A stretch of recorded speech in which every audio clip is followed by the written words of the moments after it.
downtown LA. We come to you tonight from beautiful Dodger Stadium. Friday Night Baseball on Apple TV, presented by Verilux lenses from this baseball cathedral. With two great old National League teams, the Chicago Cubs and the Los Angeles Dodgers, set to battle here tonight. Cubs have won 9 in a row. Dansby Swanson had the walk-off win at Wrigley yesterday, going up against Shohei and the Dodgers, the 4-time MVP, ready to reign supreme once again in 2026. With Dontrell Willis, I'm Wayne Randazzo. Detroit, a couple of solid clubs right now, the Cubs and the Dodgers, and very well could be a potential October matchup. We circled this matchup. Both teams have talent and firepower, and defensively they can go get the baseball with the best of them. Well, Shohei Ohtani leading the way once again for the Dodgers. These 2 seasons in a Dodger uniform, for everything that they gave him, he has delivered so much more than even what they thought he could have. He is truly fun to watch. He's the best player in the world. Offensively, he's the best weapon in the world. He can run, he can hit from power, he can cover the baseball. Line to line, light tower power. You see 5 home runs, 11 RBIs. The batting average will come up as long as you stop chasing the ball down in the zone. But if you miss up, you're not getting that baseball back. That's how much power he has.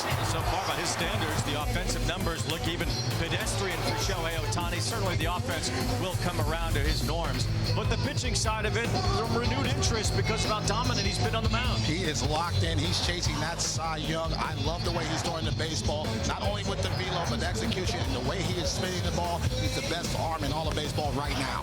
Well, the Cy Young Award might be the only award that he has not won yet. He certainly has taken the MVP into his own. 4 in a 5-year span puts him up there with the greats of the greatest. When you start getting compared to athletes in black and white, you had a hell of a career. When it's all said and done, he will be one of the best athletes that's ever done it. Now, the Dodgers have won the World Series in both years with Shohei in Dodger blue. A 3-peat would make them the first National League team to ever do that. The Cubs got their World Series win in 2016, broke that historic drought, and they're trying to make it, not have to go 100 years every single time. I love how you were excited today. You had a little pep in your step, and their offense does as well, especially over the winning streak, averaging a little over 7 runs a game. They can throw the baseball, they can catch the baseball, but offensively, up and down the line, they have guys that can grind you down, guys that don't chase out of the zone, and they trust the next man up to get the job done. Love that they got Suzuki back in the lineup. Also, the way the lineup is structured, they have lefty-righty, so it's a tough matchup for the opposition. The Cubs are clicking in every way. Don't forget, that's a great defensive team, too. They have a handful of Gold Glovers on that roster, including Alex Bregman. Pete Crow Armstrong won a Gold Glove last year as well. Michael Busch coming around after a slow start, homered off the lefty Christopher Sanchez yesterday. So all good right now at Wrigley as the Cubs try to win their 10th in a row here today against the Dodgers. Should be a homecoming for Pete Crow Armstrong. He's from LA. Made some comments against Dodger fans in the offseason. We'll hear what the reception's like. We'll hear from PCA with Heidi in just a moment.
Welcome back to Friday Night Baseball on Apple TV, presented by Verilux lenses. The Chicago Cubs bring their 9-game winning streak into Dodger Stadium to face the defending champs. And there is no shortage of star power in this Cubs lineup as well, including LA's own Pete Crow Armstrong, who grew up in the area and attended Harvard Westlake High School in the area.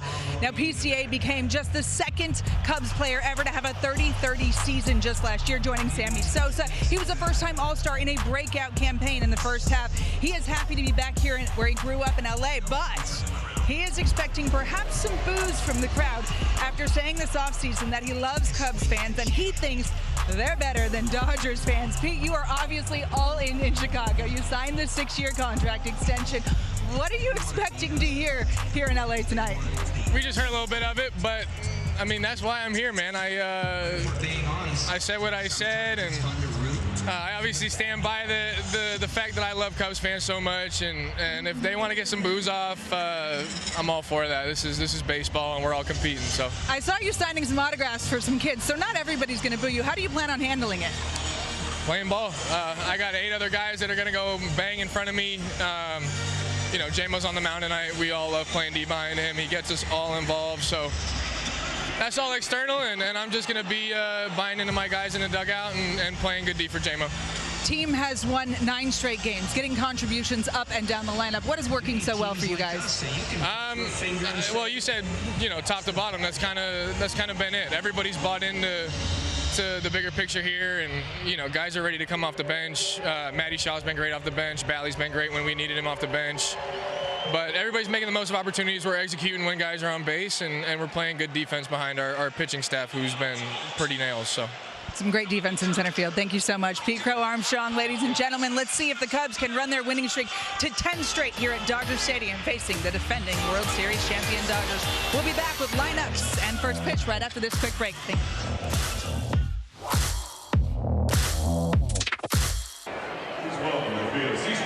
One of the National League Division Series between the Chicago Cubs and the Los Angeles Dodgers. It's gone! A grand slam homer for James Lodi. You could hear a pin drop here at Wrigley Field. Bases clearing double by Russell Martin. A 5-run inning for the Dodgers. He went around, strike 3, the game is over, and the Dodgers sweep. Grand slam, Montero, game 1 hero. Fastball inside to Contreras. He was ready for it, and he hits a rocket. Anthony Rizzo into the bleachers and right. Cubs are going to the World Series. It is a walk-off home run for Justin Turner. Kike Hernandez has done it again. His 3rd home run of the game for the first time in 29 years. The Dodgers are headed to the World Series. That was the first real introduction to October Kike back in 2017, that National League Championship Series. We bring you these great shots from our drone cam, brought to you by Goodyear over downtown LA and Dodger Stadium. What a scene it is for this now 3rd oldest ballpark in baseball that opened in 1964. Still looks beautiful, still just feels like baseball when you come here. You know what? You can't ask for a better evening tonight. The crowd is electric. Both sides are trying to downplay this matchup, but it's going to have a postseason feel all night long. Of course, this place is 50 years younger than the 2nd oldest ballpark, which is, of course, Wrigley Field. The Dodgers taking the field here in LA. Max Muncy waiting to do so as he stands by with Heidi Watney. Max, you got 3 multi-homer games in the last 2 weeks. You're tied for the NL lead in home runs. What's behind all the power right now? Just trying to keep things simple. You know, the Friday night game in Denver, it was like 30 degrees, and I joked around that I was too cold to think about anything, and so I kind of took a lesson out of that. Just keep things as simple as possible in the box and just compete. From snow games to injuries, it seems like you guys have had a lot of adversity this year. What's behind that next man up mentality where you guys continue to roll with the 2nd best record in baseball? It's nothing new for us. You know, we go through this every year. It's a long season, and when you play late into the year, you're going to deal with this kind of stuff, and we've learned to deal with it. And you can't make excuses. You know, when your number's called, you got to go out there and compete. Thanks, Max. Thanks. The competition level of this Dodger ball club is really second to none. Back-to-back champions, and Dave Roberts says he believes his team's work ethic is still #1 in all of baseball. Well, he's saying that the hunger is still there, the passion and the work ethic, all keys to being another defending world championship. But the health has been tested, but now you're seeing how deep the Dodgers organization is with their talent. What's the key for this guy, Emmett Sheehan? Throw the ball down in the zone, especially the four-seamer. That's the one thing, especially to the left-handed batters. Lefties are hitting 500 on the four-seam fastball, so you have to be able to get ahead with that four-seam fastball and go to the secondary. We talked about it in the open. The slider is his best pitch. I love the changeup not only to the left-hand batter, but to the right-hander. But this is a very talented Cubs lineup that takes pride on grinding the pitcher down and getting to your bullpen. They score a lot of runs. The Cubs starting lineup is presented by BetMGM. And really, their best hitter is their leadoff man, Nico Hoerner, signed that big contract extension just as the season was getting going. He has delivered already 22 RBIs for Hoerner, 8 multi-hit games. Michael Busch, the former Dodger. Alex Bregman now a Cub batting in the 3-hole today. Ian Happ, Suzuki, Ballesteros. I mean, they've got Pete Armstrong and Dansby Swanson hitting 8th and 9th. Those are 2 guys. PCA was a 30-30 guy last year. And they're just starting to check in. Once they lock in and start to do damage, man, watch out, especially in the National League Central. Now, Hoerner had the 4th most RBIs in the National League so far this year. It's been kind of a newfound power for Nico Hoerner. Craig Counsell says he's just smoother to the plate right now, which is allowing him to pull the ball in the air with a little more authority than what we have seen before from Hoerner. Before we get started here tonight, Emmett Sheehan is looking into the Dodger dugout. And I'm not sure what he needs, but he needs something to get going here. Yeah, maybe it's the pitch calm.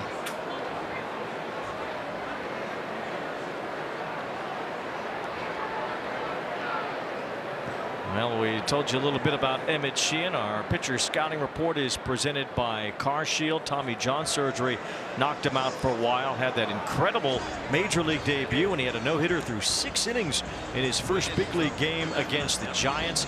He was really good when he came back last year in the second half of the season. Absolutely, they needed him, and that's why it's audition. Where does he fit into this rotation or the bullpen? You already see some injuries in the bullpen. Blake Snell is now starting to throw the baseball. He should be back soon, so they're going to find out if he's a rotation guy or somebody that's a middle relief guy.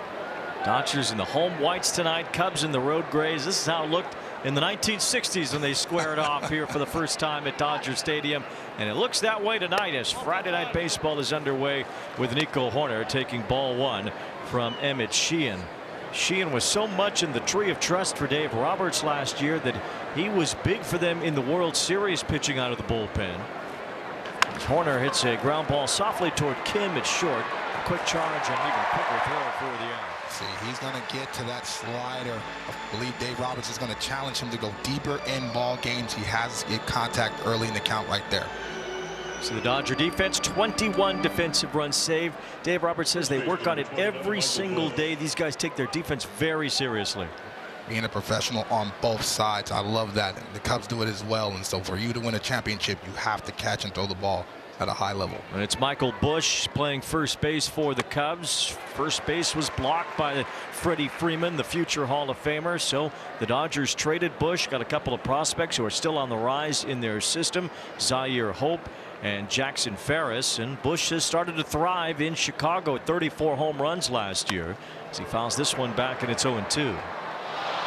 90 RBIs last season in 155 games. He finally had a chance to play.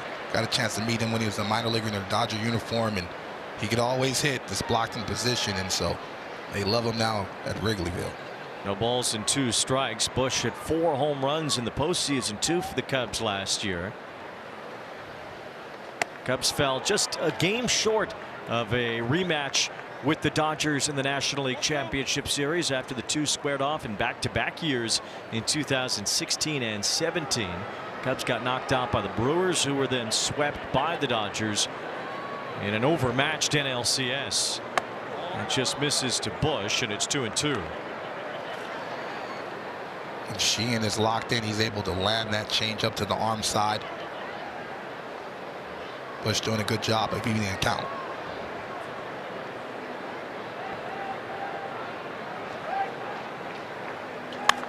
Fouls this one back. Busch homered off Christopher Sanchez yesterday. Only the 6th homer that Busch has hit off of a left-handed pitcher. But that's a pretty impressive one to get, as he also homered in the game on Wednesday against the Phillies. Such a sweet, easy swing. Doesn't take much to generate a lot of power, especially when that ball starts flying out the north side. It's 2-2 on Busch here. And a breaking ball strikes him out.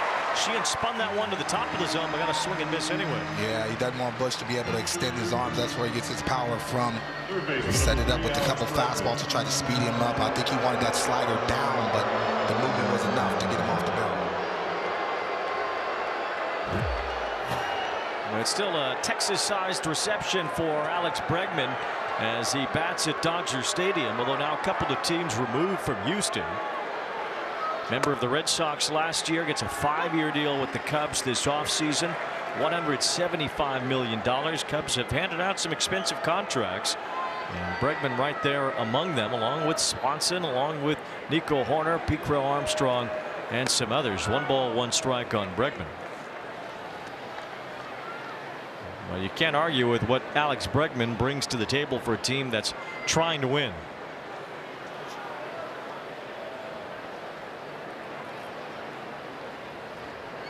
There's that good slider from Emmett Sheehan, 1-2. Talked about that earlier today, especially in the pregame show. That slider, difficult for the right-handed batter to pick up the spin. Also, the velo, you're seeing 95, 96, so the hitter has to honor the fastball and try to cover the slider at the same time. Very difficult to do. Sheehan struck out Michael Busch for the 2nd out of the inning. He's working ahead of Bregman here. Check swing, and Bregman's down on strikes as well. 2 strikeouts and a perfect first for Emmett Sheehan on a beautiful night in Los Angeles.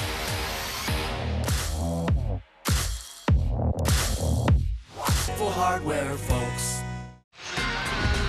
The Dodger lineup presented by BetMGM, packed with all-stars. Shohei Ohtani, chief among them, as the leadoff man and designated hitter. Freddie Freeman, Will Smith, Kyle Tucker got the big contract in the offseason, leaving the Cubs for the Dodgers as Shohei stands in against Jameson Taillon. And a big cut on the first pitch.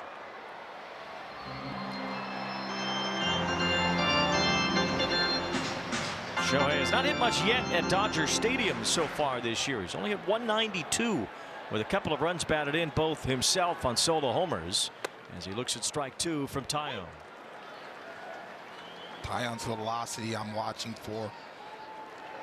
Want to see it more in the mid-range, 92, 93, 95 miles an hour. That sets up that nasty breaking ball and that split change as well. A veteran pitcher who did well for the Cubs last year. It was important for them down the stretch. As Ohtani takes ball 1. See that changeup right there, Wayne, right off tunneling that fastball, trying to get Shohei to roll over to the right side of the diamond. You expect Shohei on the top or near the top of any home run category. Leadoff homers, he's number 1 since the beginning of last year, and he has a 2-2 count here against Taillon. Excellent take by Shohei Ohtani. They're going to attack him down in the zone.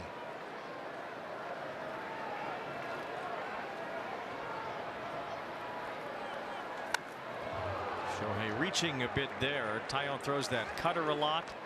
It becomes a reliable pitch for him when his fastball has been getting hunted a little bit this year, giving up some home runs. Yeah, 6 home runs already. That's 3rd most in MLB, so the long ball has played him early in the season. Strikes out Shohei with that off-speed pitch that came over the outer part of the plate. Shohei foul tipped it for strike 3. Yeah, he got a little bigger with that off-speed pitch, missed up in the zone, but Shohei saw it last minute, tried to foul it off. Excellent pitch by Taillon to get that backdoor breaking ball for a strikeout. Our Clark Shield scouting report on Taillon, who's dependable, number 2 overall pick in 2010. Of course, the man who was taken number 1 in that 2010 draft was Bryce Harper, and Manny Machado was taken number 3. And Jameson Taillon kind of stuck in the middle between 2 guys that are going to be in Cooperstown. Well, Taillon's had a solid career, though. He's somebody that you can rely on to be able to throw strikes and at least navigate the order 2 times. He's gone 6 innings his last 3 starts. 1 ball, 1 strike on Freddie Freeman as he fouls one back, 1-2. 2010 draft with Harper and Machado, the 2 stars at the top. Pittsburgh Pirates drafted Taillon out of the Woodlands High School. At the time, Fangraphs said he was the best high school pitching prospect in the country since Josh Beckett in 1999. You familiar with Josh Beckett? Absolutely. The man from Spring, Texas, but the Woodlands has a powerhouse in baseball. Rich history. 1 ball, 2 strikes on Freeman, who reaches out, hits one off of Taillon. It redirects to Swanson, who was played up the middle, and Freeman is the 2nd out.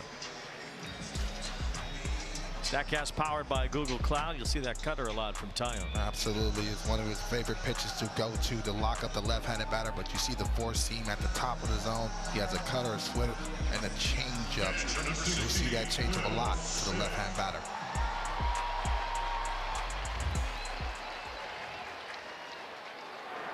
Two out, nobody on for Will Smith as he looks at a strike. If there was any other catcher here but Will Smith, you think the Dodgers might have somewhat of a catching controversy with the way Dalton Rushing has swung the bat to start the year. And Smith is probably one of very few, if any, other catchers that can lock down that job, even with Rushing just crushing the ball to start the year.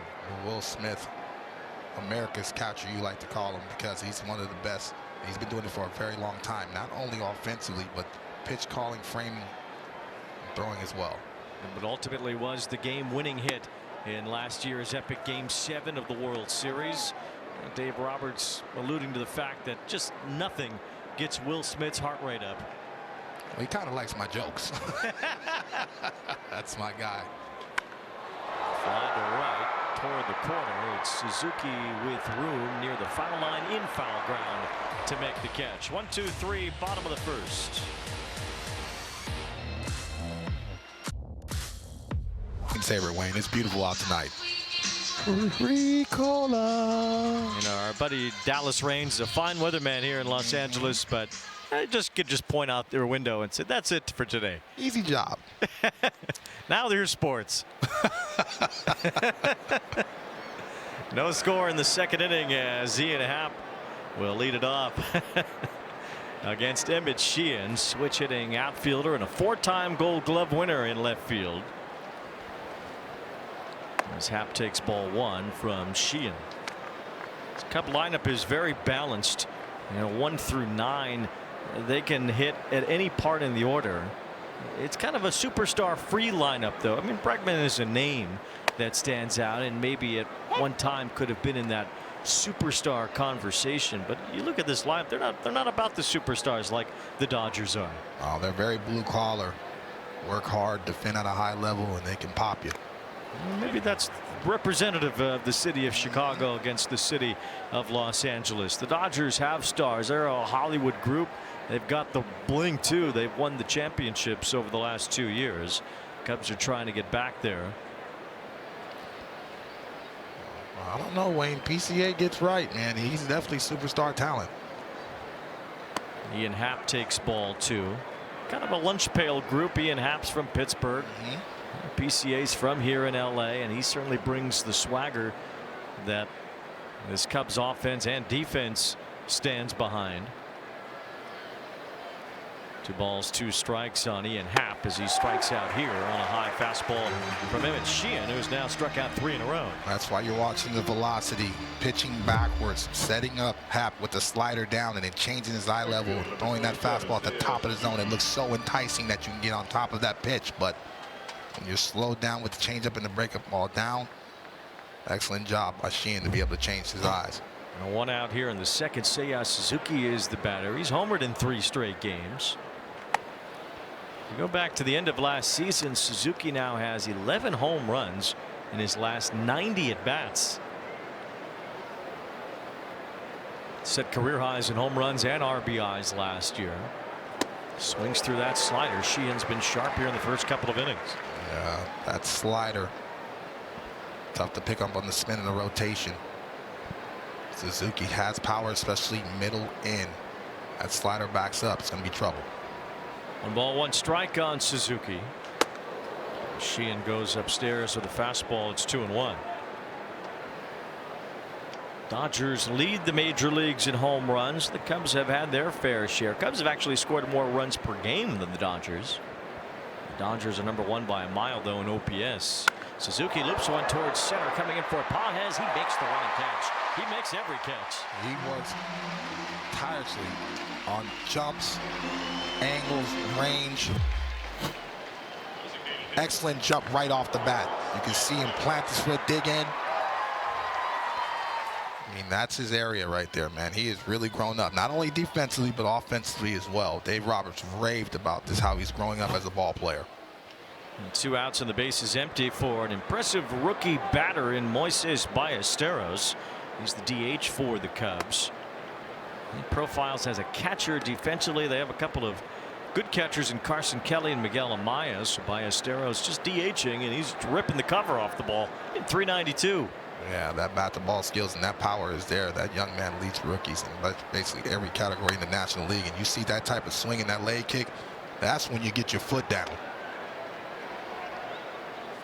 He might have made Owen Casey expendable in the offseason. The Cubs traded Casey to get Edward Cabrera. They certainly needed the arm, and now so more than ever. And even they needed it then with the injury to Cade Horton, who needed Tommy John surgery, and Justin Steele still trying to come back from it. As Ballesteros takes ball 2.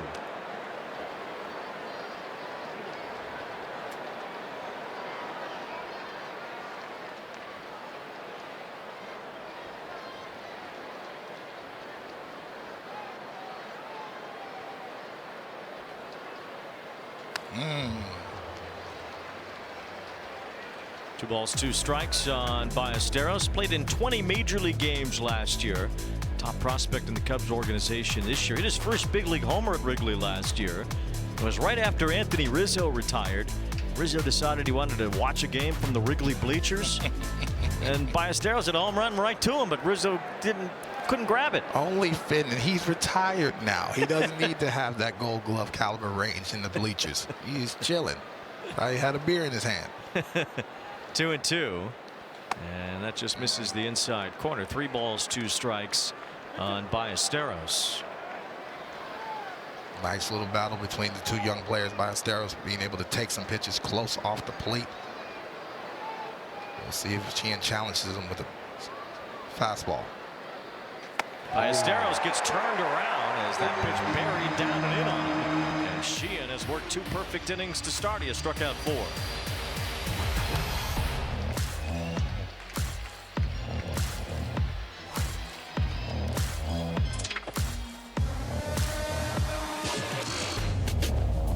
About Verilux XR series, and find your local Essilor expert today at Essilor.com, and in part by GovX, savings for those who serve. Home half of the second, and it's Kyle Tucker leading off against his former team. Tucker, a Cub for a year, was very good for them in the first half. Then some injuries popped up in the second half. He didn't hit very much, only 5 home runs over the final 3 months of last season. Still got a ridiculously large contract from the Dodgers, and has been off to a fairly cool start to his time in a Dodger uniform. Dave Roberts moved him from the 2-hole down in the lineup, but he's somebody that does everything very well, runs the bases and hits very well as well. Well, the talent is certainly superb for Tucker. 3 balls and no strikes. A world champion with the Astros in 2022, won a World Series with Bregman there. Essentially, Bregman used in some ways to replace Tucker in Chicago, as Tucker draws a 4-pitch walk, and this is the first base runner of the game.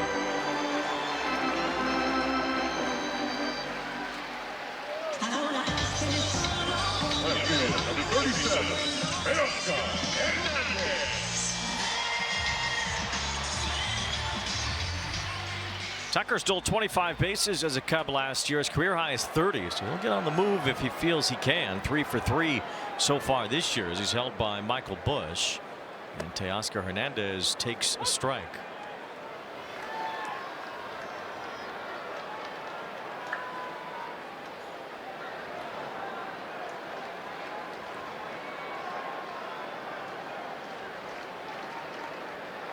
Swing and a miss by Hernandez, and it's 0-2. You know, we talked about Shohei being a Dodger for 2 years and winning 2 championships. Well, so is Teoscar Hernandez. He's played a big role in that.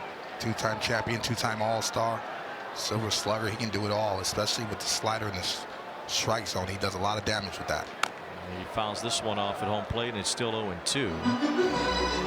Hernandez has homered in each of his last 5 playoff series. That includes all 4 postseason series the Dodgers participated in last year. I'll tell you what, the joy he played with the first year in the Dodger uniform, and there was some talk about maybe he would go on the free agent market, but he wanted to stay here, and he was rewarded.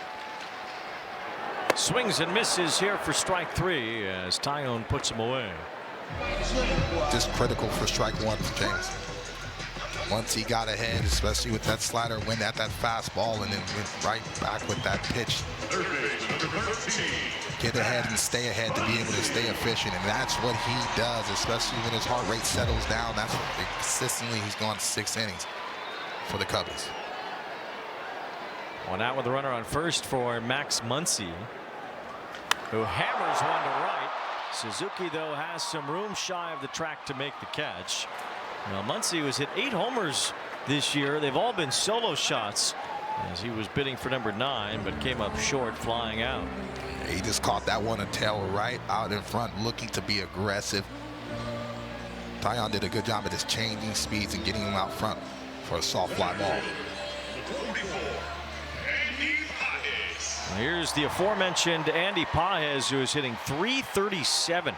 What a start it's been to Pages this season. Out in front of that breaking ball, and it's 0-1. You mentioned that you thought he should have been an all-star last year. He's trying to leave no doubts this year. Yeah, we talk about the defensive metrics of what he does in the outfield, and offensively, it seems like mirrored the same start last year. Showing a lot of balance and threat in the bottom of the order. 1 ball, 1 strike on Pages. 21 runs batted in. It's the .337 average, though, that stands out.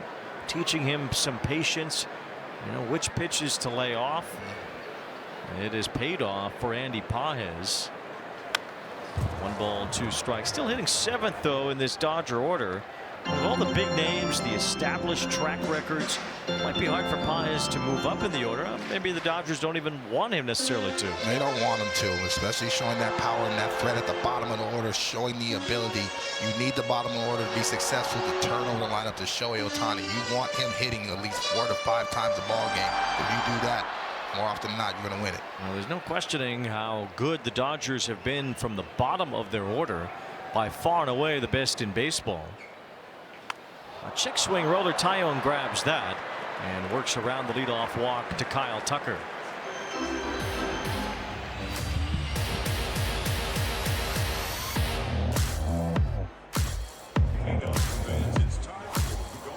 Odds are courtesy of BetMGM. We're looking at the NL MVP and Cy Young Award odds.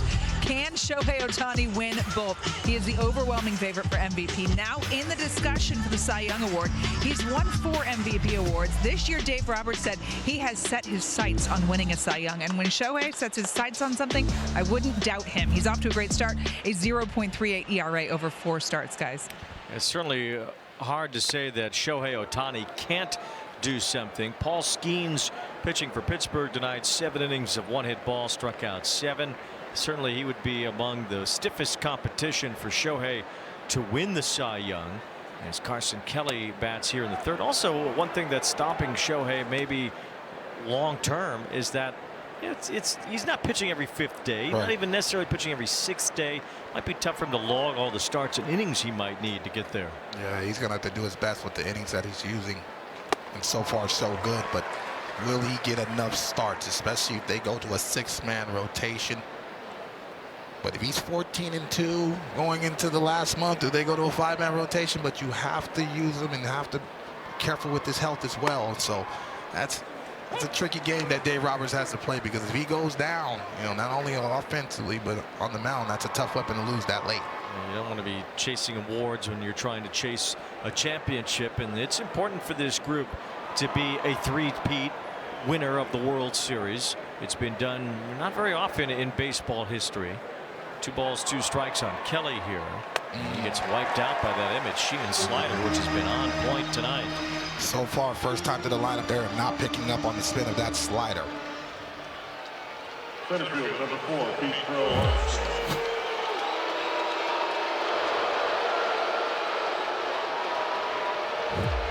One out here in the 3rd, and Pete Grill Armstrong is hearing it from his hometown.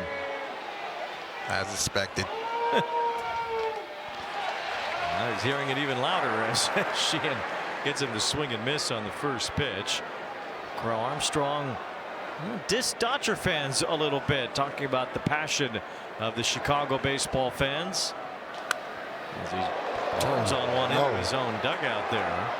Hopefully everybody is all right. No balls, 2 strikes on Crow Armstrong. Scattered. Well, like Bradman had a little scare there.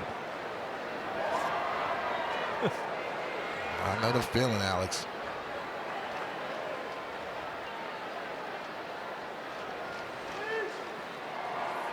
One ball, 2 strikes on Crow Armstrong.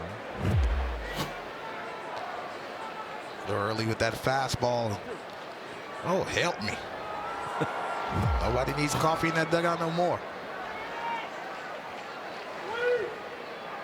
BCA goes fishing as Sheehan gets his 6th strikeout. That changeup had some teeth on it right there. He set him up with the fastball up in the zone, tried to speed up his bat, and all of a sudden tunneling that changeup right off that fastball. Excellent arm swing. Nothing PCA can do, way out in front of it. Well, he said Dodger fans like to take pictures. There might be some pictures they're taking of that one as he goes after a pitch in the dirt. Easy killer. 2 outs, and Dansby Swanson takes ball 1. Now, this Cub lineup had only been retired in order once in the last 28 innings. But Emmett Sheehan has gone 1, 2, 3 in each of the first 2 tonight. He's retired the first 2 batters here in the 3rd as well. He has 6 strikeouts already. Yeah, he's already showing the ability to be able to spin that baseball. Talking to Dave Roberts, he says he wants to see more of the off speed the first time through. You're seeing an excellent pitch mix and execution thus far. 1 ball, 1 strike on Dansby Swanson at his first walk-off as a Cub yesterday. Comes up empty on that fastball, and it's 1-2.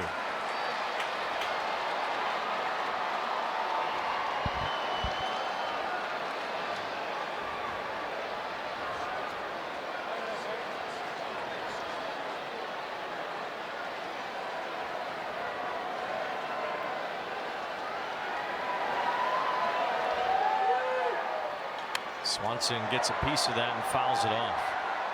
Excellent job by Dansby spoiling that slider. He's looking for that pitch off the plate. Trying to hit that ball the other way.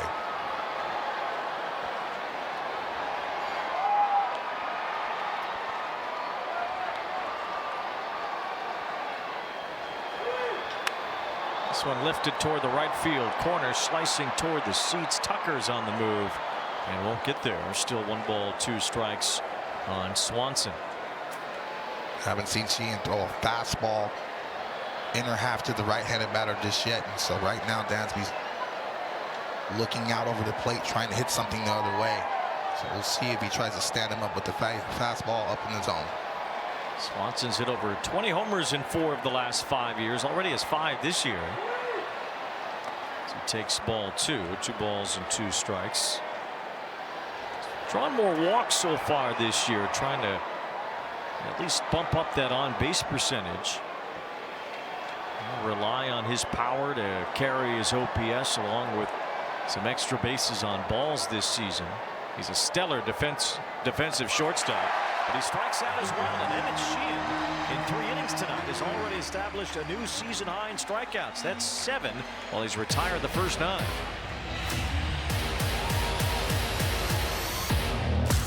Authentic gear at MLBshop.com. Official jerseys and memorabilia, hats and hoodies. We've got the season coverage. Scan that QR code or visit MLBshop.com, the official source for your favorite team gear. Rick Sutcliffe, the Red Baron, a Cy Young winner for the Cubs in 1984. Of course, Greg Maddux had some Cy Youngs along the way as well. The Cubs and the Dodgers here at Dodger Stadium.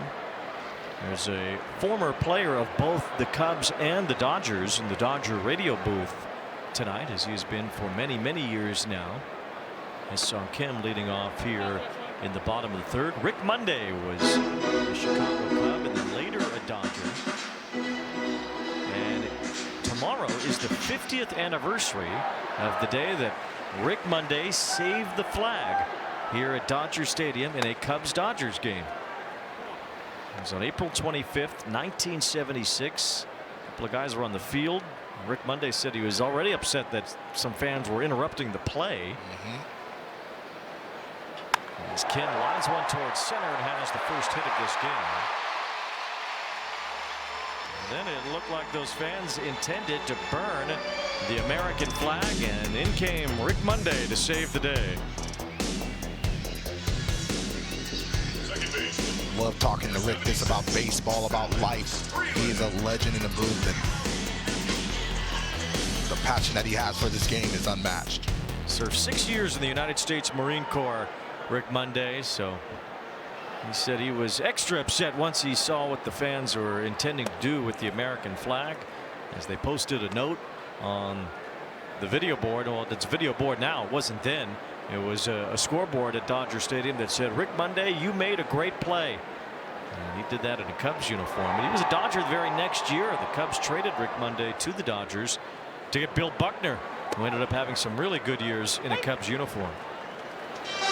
1 ball, 1 strike on Alex Freeland, the number 9 batter. Freeland coming up from the minor league system and won a job out of spring training. Actually won a job over Kim to begin the season on the Dodger roster. 2 balls and 1 strike, and both men are getting some extra playing time while Mookie Betts is in. Very important, especially when you want to get your bench guys some looks, some high quality games, and they understand the situation. They play with a lot of hunger, a lot of fire.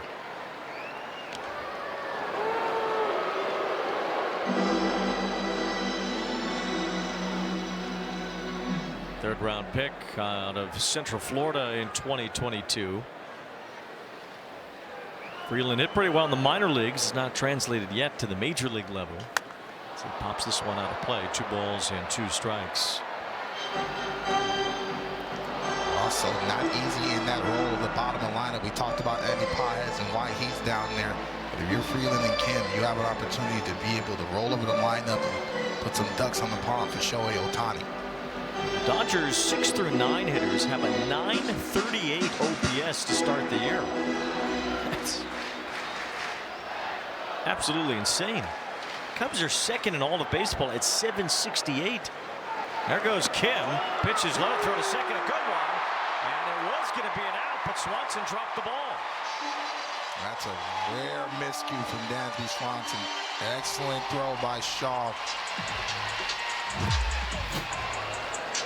Good jump by Kim, but Shaw made up with it with that throw right there. Dansby caught it right on the hill. That's why he wasn't able to receive that. And Carson Kelly behind the plate, frustrated that the Cubs couldn't convert on that play at second base. 3 balls, 2 strikes on Freeland. He slaps one toward the left field corner, hit pretty well. Happ is chasing it. It is a foul ball out of play. Short wall in the corners here. You never know what's going to happen. yeah, especially the way that Happ hustles. You've seen him play after play at Wrigley Field go right into that ivy with no regard. I think when a Cubs outfielder is on the road, this is a chance for them to rob some home runs. You can't do that at Wrigley Field. Yeah, that brick don't give. 3 balls, 2 strikes on Freeland, with Kim now in scoring position. And it's ball 4, so the bottom of the order for the Dodgers does set the table for Shohei. And I'm feeling good.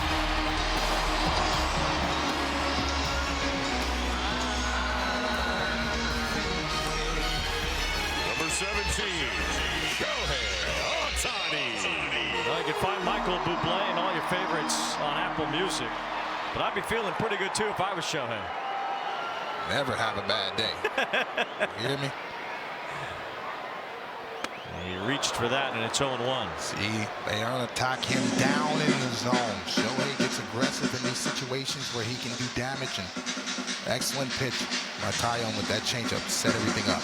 Seems like any time you come into this ballpark in 2024, 2025, Shohei was going to crush one. He has not done that yet at home this year. A chance to give the Dodgers the lead here in the 3rd against Jameson Taillon. 1st and 2nd, nobody out. Taillon got in his hands and forced a foul. It's 0-2. But you know, when Shohei gets on a heater, man, he's the best player in the world. I mean, he can hit a lot of home runs in bunches. So I don't think there's any really concern with Dave Roberts and company offensively. No balls, 2 strikes. Shohei lays off of that one, and it's 1-2.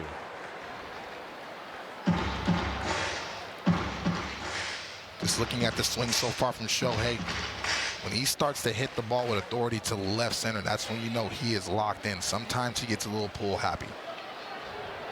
Single and a walk to start the inning from the 8 and 9 batters. And now Shohei strikes out for the second time tonight.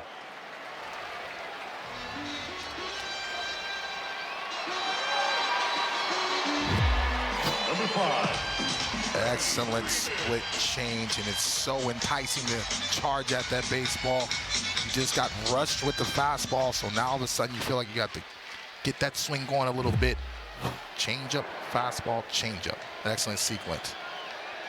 Brings up Freddie Freeman with runners on first and second. It's all about sequencing for a guy like Jamison Tyone. Well, he's not a soft tosser, but in this day and age, he's not one of those 95-plus guys either. Oh, it's a below-average fastball, and my fastball was a below-average submarine fastball. But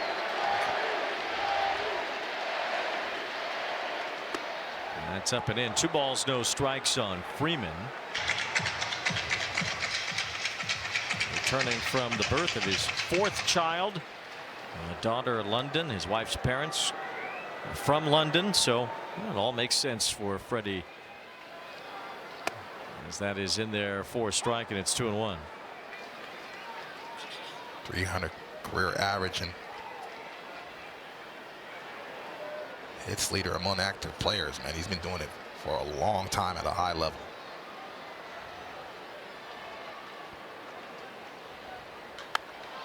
Fouls this one away, and it's 2 balls and 2 strikes on Freeman. See those active hit leaders, 2,500 just around the corner for Freeman. Jose Altuve could get there this year as well. And then you start thinking more seriously about the road to 3,000.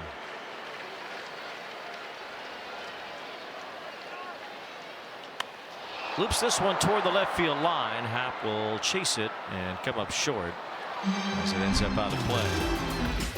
Consistency of Freeman in this decade. He was the MVP in the pandemic shortened year. But he continues to rake even into his now getting close to his upper 30s. I faced Freddie Freeman. I've been out of the game for 13 years. 2 balls and 2 strikes on Freddie Freeman. He lines one toward right center. Crow Armstrong with a good jump travels over to make the catch, and that's the second out.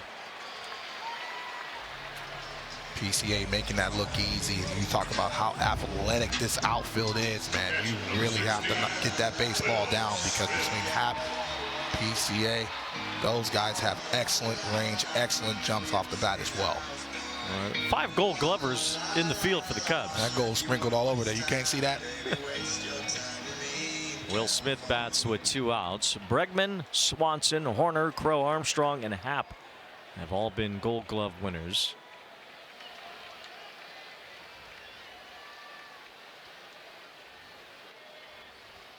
Smith drives one toward right center. This is deep. Suzuki's at the wall. It's gone. Will Smith to the opposite field. A 3-run shot. And some 2-out scoring has given the Dodgers the lead.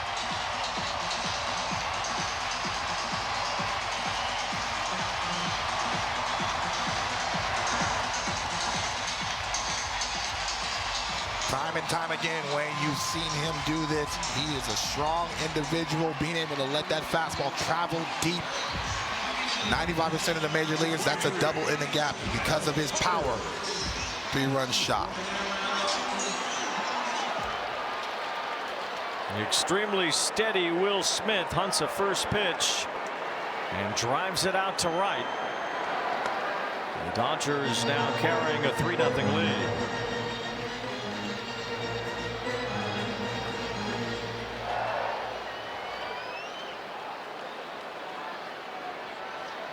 Seventh homer given up by Tyone, and now Tucker hits one deep to right. That's near the wall. Suzuki reaches in, and he makes the catch at the top of the wall.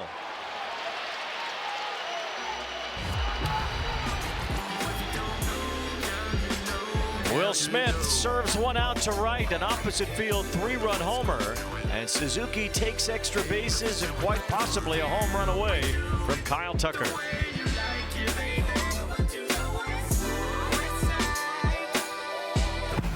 It's time for a Sage manager interview here with Dave Roberts. Emmett Sheehan, you told him you wanted him to pitch deeper in the game. Did you also tell him to strike out 7 over 3 innings? I didn't have that on my bingo card, but you can see tonight he's really focused. The tempo's good, the slider's good tonight, the fastball characteristics of velocity is good, the command's good, so he's got his entire pitch mix tonight.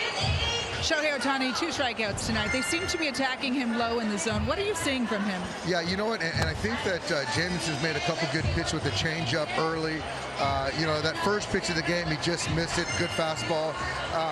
The intent is to try to get him up, but yeah, he got him to chase a couple times. So if we can get him up a little bit in the zone and not miss his pitches, then good things are going to happen. Thanks, Dave. All right, you got it. Nico Horner lines out to Teoscar Hernandez to begin the 4th inning, as Emmett Sheehan has set down the first 10 in a row. Yeah, that slider makes it there. But the fastball life and conviction sets that pitch up as well. And so not giving the Cubs hitters a lot of pitches to eliminate per at bat. And so, but his mound presence is there. I love what Dave Roberts said about it. He looks like he's really focused thus far. Michael Busch swings and misses, and it's 0-1. Busch was the first strikeout victim. Sheehan, a 6th-round pick out of Boston College, though he wasn't really scouted that heavily in high school or college. Kind of went to work on himself, read a lot of self-help books, motivational videos. He looked at YouTube video breakdowns of pitchers to learn how to have his delivery be more smooth and throw his pitches with more conviction. He just kind of was self-made in that regard. Busch lines one toward the right field corner as that gets down. The first Cubs hit tonight comes from the former Dodger Busch, and it's an automatic double with 1 out. He finally got on top of one. Michael Busch has had a ton of success against his former team. Keeps the line moving with line drive double. This is a 4-seamer at the top of the zone, something he got him to swing through last at that as well.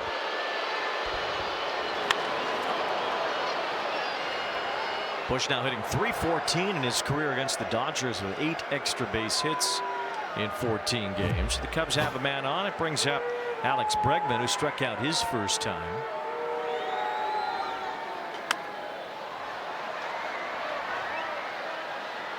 No balls and 1 strike. Emmett Sheehan came up big for the Dodgers last year in Game 3 of the World Series, as he worked a few innings out of the bullpen in that. Well, you don't need everybody in an 18-inning game. Of course, Will Klein came up big. And Emmett Sheehan was the first man used in extra innings. We want to talk about all hands on deck. Dave Roberts said, "Can I pitch?"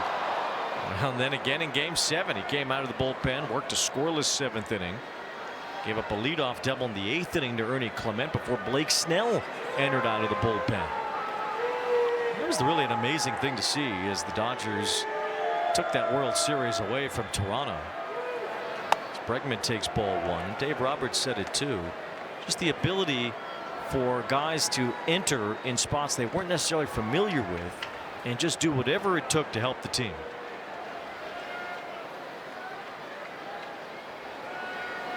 1 ball, 2 strikes on Bregman. And now pitching the dirt makes it 2-2.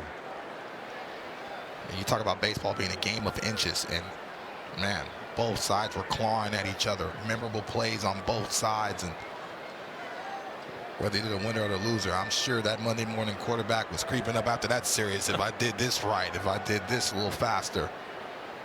Some haunting images, certainly, if you're a Blue Jay or a Blue Jays fan. As Bregman lines one up the middle and has a base hit. Busch is being waved home. Andy Paez has a great arm. He fires it to the plate. Busch is out.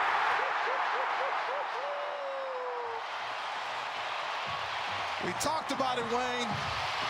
Andy Paez is one of the best defenders working at that in baseball. How many times have we seen him go against the wall? How many times have we seen him make the right route? Excellent jump off the bat. Gets behind the baseball. Perfect throw. And Will Smith, nice little pick. The tag push at the end. That's a 95-mile-an-hour seed from Andy Paez.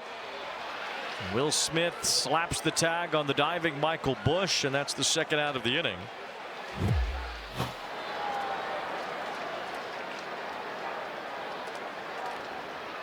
You know, down by 3, why would you test that guy?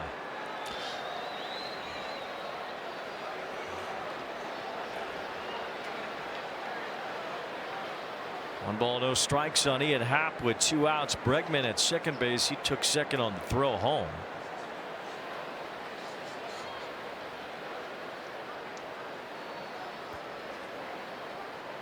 Well, this is an Andy Paz's first rodeo wrangling a base runner. He has an incredible arm, and it's accurate too. No, it's not. And again, you know, the jump off the bat, because that's everything. Getting downhill, he was behind that throw, so you knew that throw was going to be on the money. An excellent job by Will Smith. But you're also seeing the Cubs hitters this second time around start to have better quality of bat, starting to eliminate and really look for that slider. So Sheehan's going to have to make an adjustment and really trust his fastball, mixing his changeup.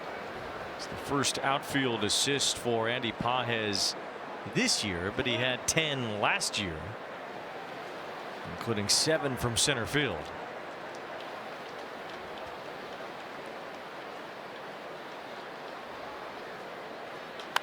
This one is popped up as Muncy in foul territory. Smith is there too, and Will Smith makes the catch. And a little bit of contact between the two, but Smith has it. Muncy says that's good enough for me, and that's the end of the inning. Cubs almost got one, but Andy Paez had other ideas. What a throw. Michael Busch cut down as the Cubs come up empty in the 4th. Dreams can come true in the city of angels. Time for a Sage manager interview here with Craig Counsell. You know, Emmett Sheehan had been so dialed in that kind of a situation, do you want to be extra aggressive with your base runners?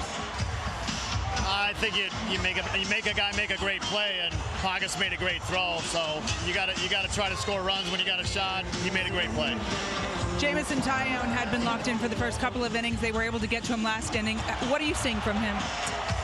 Yeah, I think he did a good job. I mean, when this team gets their 8-9 hitters on to start an inning, you know, with the top of the lineup coming up, that's trouble. He did a good job with Ohtani and Freeman, and you know, Will Smith hit a pitch down in the zone, a little bit in the middle of the plate, but took a good swing. Thanks, Craig. You got it. Craig Counsell on a hefty contract to leave the Brewers and become the manager of the Cubs. Led them back to the postseason last year. Trying to win the division for the first time since 2017, at least in a full season this year, as the Cubs are in a National League Central where everybody's playing great to start the season. What a beginning to the baseball season for that entire division, as Muncy cracks one to the right field line, has a base hit, and he'll try for second base. Seiya Suzuki fires it in. Muncy safe.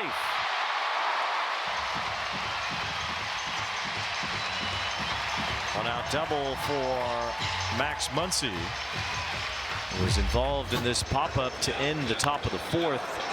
And Will Smith eventually caught it. See Alex Bregman coming down the line, kind of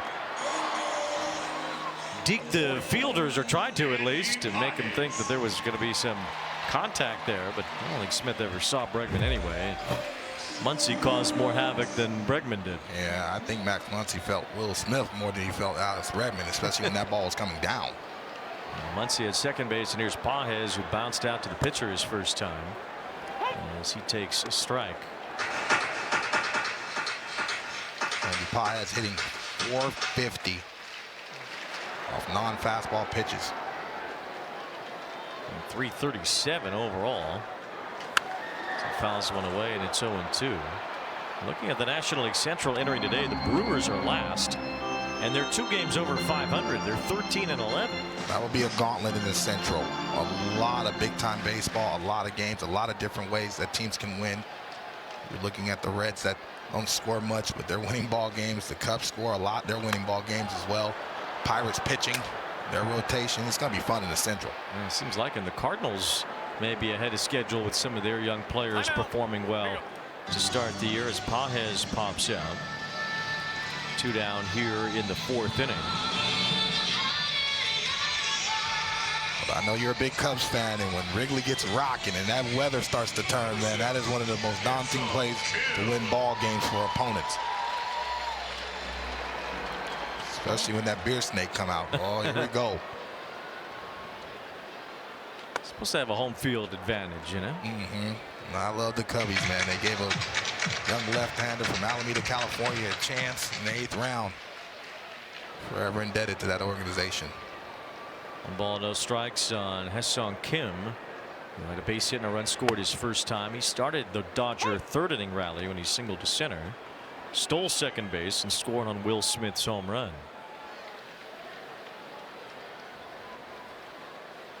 Cubs, for more than anything else, they're just hoping Taillon could pitch as long as possible today. The Cubs bullpen has been shredded by injuries as Kim loops one to left center field. This is dropping, and that's a base hit. That will score another run. Max Muncy comes home. Kim is 2 for 2, and he has an RBI. It's 4-0 Dodgers. Kim is making a living off having that baseball travel deep and just fillet it to the left side. Change up tailing away from him. A nice easy swing to get right over Swanson in no man's land, and a nice little RBI. Love that piece of hitting right there. Not trying to do too much at the plate, especially runners in scoring position, forcing the action.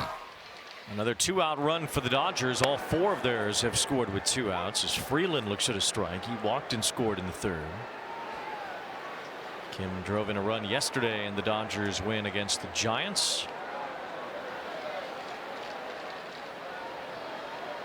Here goes Kim again. Throw from Kelly. Another good throw. And this time Swanson hangs on for the out.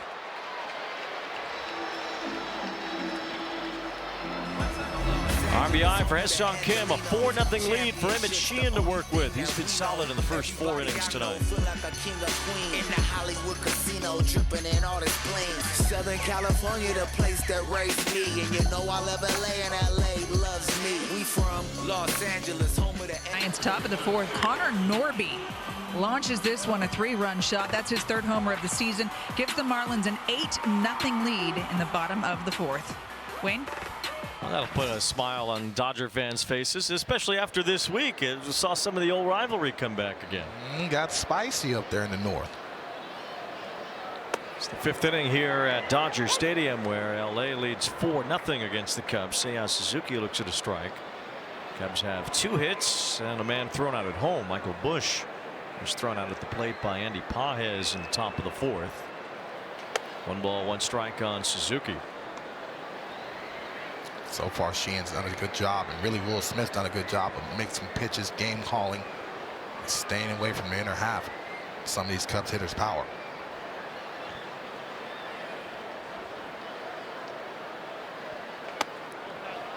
Excellent take by Suzuki. 2 balls and a strike. Dalton Rushing wore a pitch from Logan Webb yesterday after some words that were said in the direction of Jung-Hoo Lee the other day in San Francisco. Well, Webb said, "What thing with Jung-Hoo Lee? I must have missed that." Sometimes it gets a little humid in a nice day in the Bay Area. I'll slip out sometimes, but the Dodgers don't back down. Dave Roberts said we're nice, but we're not soft. That's right.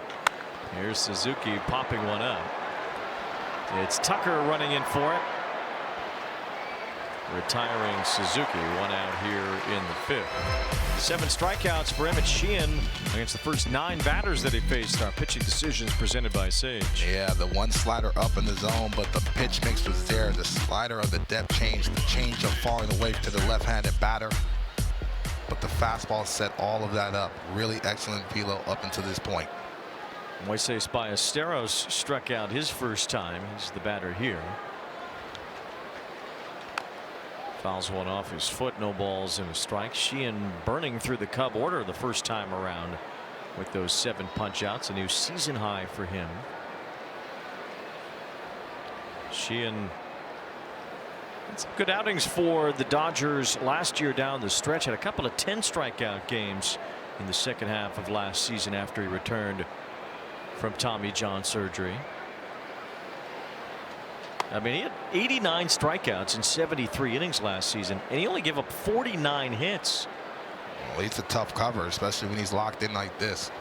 The slider to the glove side, the changeup that you just saw falling off the table slowly. 1 ball, 2 strikes on Ballesteros. And then the fastball, 95 to 97 miles an hour. And so after seeing that slow changeup, that fastball plays up higher. It's safe to say right now he's their least heralded starter. Man, this staff's got a lot of talent, a lot of stuff. And he understands his role and still auditioning to continue to be a starter. Struck out Ballesteros for the second time tonight. That's the duper, the whooper duper. Right off that fastball at 95, and then all of a sudden a real big breaking ball in the same position that he struck him out the previous at bat, down and in.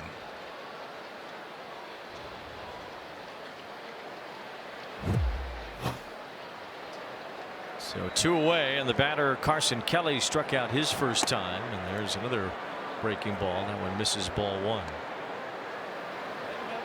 There's that slider to righties a lot. Dropping that curveball in to punch out Ballesteros.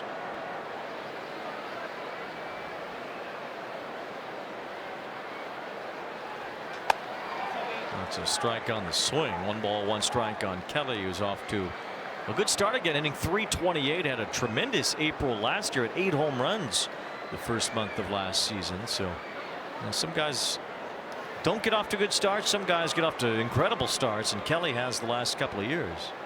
7 RBIs his last 14 games coming into the ball game today.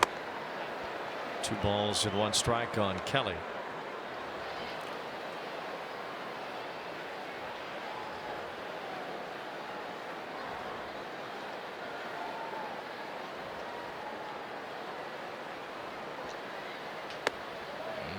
Kelly doing a good job of getting himself a hitter-friendly count. Now you're eliminating pitches. You're not trying to attack that slider. You're hoping that machine gives into a fastball.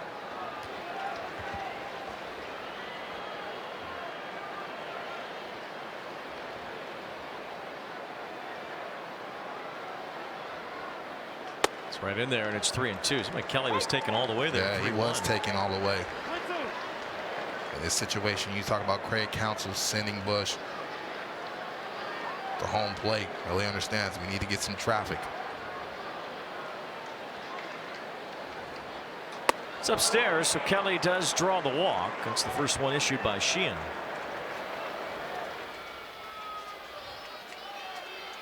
Number 4, Pete Crow Armstrong.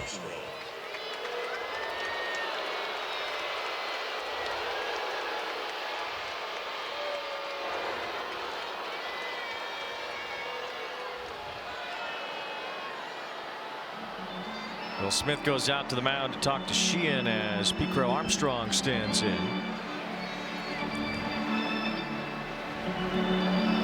PCA making some enemies in his hometown after his article in Chicago Magazine.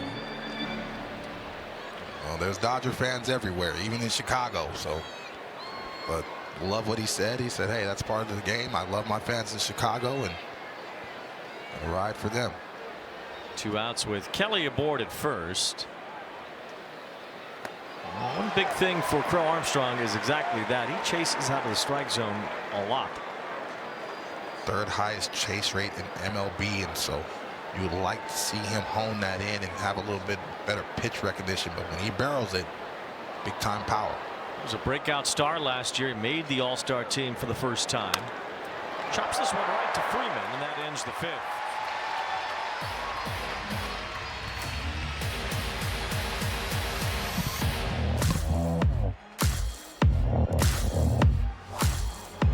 You don't miss any of the drama and thrilling wheel-to-wheel action. Watch it all live May 1st through May 3rd on Apple TV, the new U.S. home of Formula One.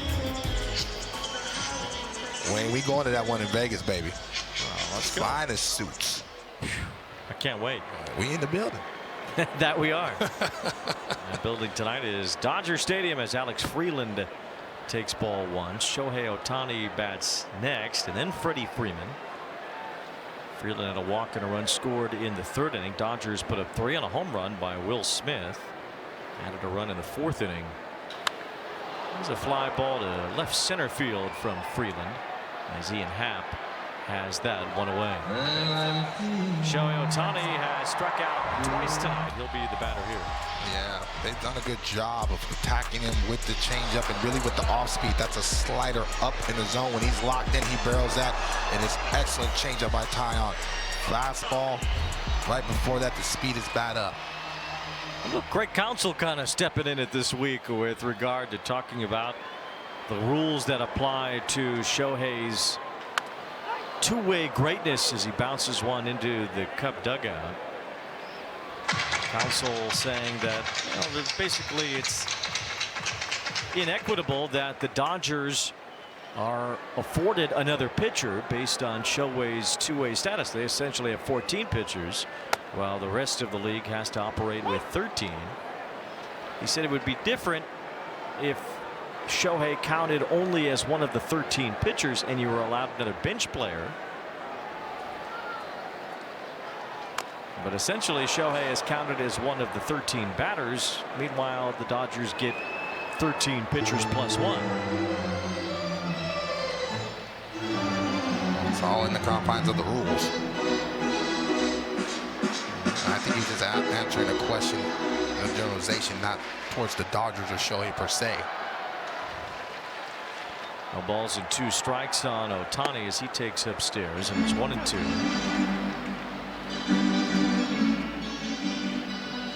Now, of course, this rule for Shohei with roster construction was put in when he was still with the Angels. 1 ball, 2 strikes as he takes ball 2. So it's not something that was made for the Dodgers. It is something the Dodgers benefit from as the team that signed him. And that was part of the big contract too, is that you're signing a two-way player. You're not just signing a guy who can do one thing on one side of the ball. Excellent take by Shohei right below the zone. Great pitch by Tyon down, trying to backdoor that cutting action fastball just below the knees. It's a full count now, 3-2. And that's ball 4. So Ohtani has yet to put one in play tonight. 2 strikeouts and now a walk as we send it downstairs to Heidi. Well, I asked Craig Counsell today if Shohei Ohtani was on his team, would he feel the same way about the rule? And he thought about it for a second and he said, yeah, you know what? I think I would. Having the extra pitcher is such an advantage for a team that it really should count. If he can pitch, if he's in your starting rotation, he needs to count as one of the 13 active pitchers on the roster. And the other rule that Ohtani can stay in the game as a DH, even if after he's left as a pitcher, that rule says that the player is considered 2 separate people, starting pitcher and DH. Counsell said he doesn't have as much of a problem with that one, though. Wayne? Well, the simple rules of Craig. As the Cubs manager walked us through it earlier today. Do you see where he's coming from? I do, but I don't think it'd be as loud if Shohei Ohtani was a Cub. And that's okay. You know, you're going to try to find a competitive edge within the bounds of the rules. Freeman swings through that, 2 balls and 1 strike. The end. That's what it is. You know what I mean? Like it's the rules, and so it's not easy to be able to develop or land a player of Shohei's caliber. More organizations, you're hearing about two-way guys getting drafted. Hey, if you're able to do that and develop a guy that's impactful, then that rule will apply to you the same. And no one's really been developed in the minor leagues yet as a two-way player necessarily. I remember Michael Lorenzen tried it, and that didn't really work out. 3-1. Freeman rolls one in front of the plate. Carson Kelly goes to get it and throws him out. See, that's the real problem, though, because that's very difficult to try to teach that in the minor leagues, because sometimes you're not able to hit with the minor league. Another thing that Craig Counsell explained is that it's not something you could even necessarily develop in the minor league level, because it takes some time to even get there as a major leaguer. It's something that can really only be done at the major league level, because you have to have those minimums. Right. As Will Smith takes ball 1. But you're starting to hear little rumblings about how much time Shohei has when he's hitting and pitching on that day, and now you're hearing things about this, and so. But I expect that from a guy that's winning multiple MVPs back-to-back years because of his ability Well, another thing too, when he was with the Angels, they weren't a team that was challenging for championships. The Dodgers are, and it's looked at with a different lens now. And really, for Shohei, he didn't pitch in 2024. He didn't pitch in the first half really of last year either. So this is the first full season for Shohei as a two-way player, as a Dodger, in this competitive window, trying to win a championship. And so there's, I guess, a little bit more scrutiny, or looking at him a little bit more deeply in that regard than before. Although counsel said the question about it that came up really didn't have anything to do with the Dodgers or with Shohei. It was just about the 13 pitcher limit to begin with, which in and of itself is something that managers across the league and general managers too, some teams wish they at least had the option to build the roster any way they want. If that means 15 pitchers, then that's what it means. If that means 11 pitchers, then that's what it means too. But having it set at 13 and then having Shohei kind of work around it is something that has drawn some ire, I guess, in that regard from Craig Counsell. Think you could have been a two-way player? Hell no. 9 home runs. Nah, you don't want to see me out there like that. How about that grand slam? I got him, coach. But that's about it. No. You're 244. You do love me. Excellent take. It's truly impressive what he does at the level that he does it. But very difficult. I agree with Craig Counsell in the minor leagues to be able to develop and teach that. And then reach the limits that you have to reach when you get to the majors. 3-2, and Will Smith takes strike 3 called to end the inning.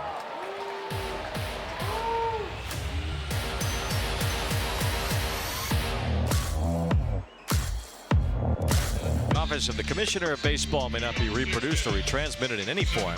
The accounts and descriptions of this game may not be disseminated without express written consent. The Dodgers back-to-back champs taking Game 7. Yoshinobu Yamamoto, what an incredible performance in Game 6 and 7, finishing Game 7 out of the bullpen. Just an all-time great performance from Yamamoto in that kind of atmosphere. As Dansby Swanson was hit by that pitch to start this 6th inning. Yeah, four-seamer getting away from Sheehan. First pitch. A little bit of a telling action, but other than that, he's been absolutely outstanding. 8 strikeouts, 5 of them with the slider, changeup, four-seamer. Second time around the order, starting to land that breaking ball as well. Statcast powered by Google Cloud to get Sheehan through the first 2 trips throughout this Cub lineup. Now it's Nico Horner who's 0 for 2.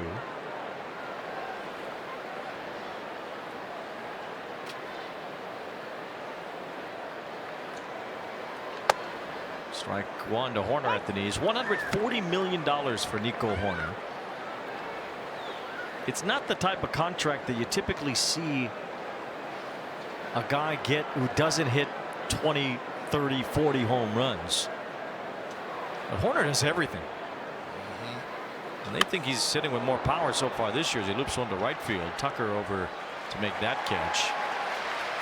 Nico Horner is a well-rounded player. A couple of Gold Gloves in his pocket, and one of many 9-figure deals that the Cubs have started to hand out. He was ranked 6th in the National League with a 6.2 WAR last season, so his impact is felt in that locker room. Well, so was Jason Hayward's during Game 7 of the 2016 World Series. Worth every cent of that $184 million. Everybody got quiet in the north side. That's my guy. One out with a man on as Michael Busch looks at a strike from Sheehan.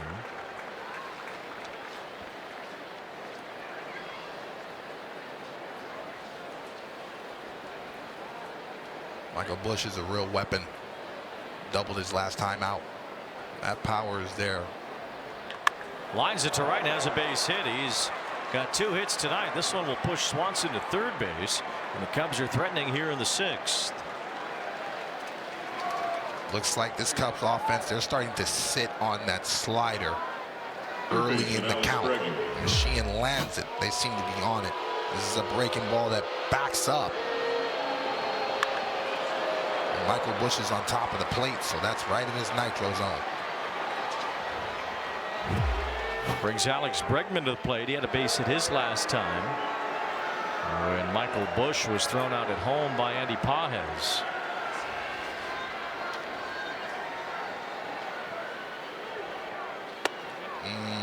Good fastball. It's the first one I've seen to the right-handed batter that he's thrown with conviction, down and in for a strike. I think the Dodger bullpen stirring a bit. Alex Vesia not quite throwing yet, but rubbing up a baseball down there. No balls and 1 strike on Bregman. Swings through that, and it's 0-2. Cubs have Ryan Rollison warming up in their bullpen.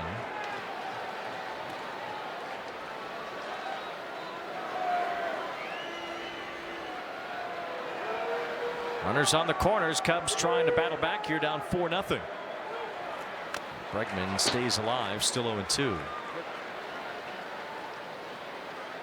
Bregman doing an excellent job spoiling that pitch off the plate. Sheehan trying to make it through 6 innings for the second time this year. Did so against Texas on April 11th. He's ahead of Bregman. No balls and 2 strikes.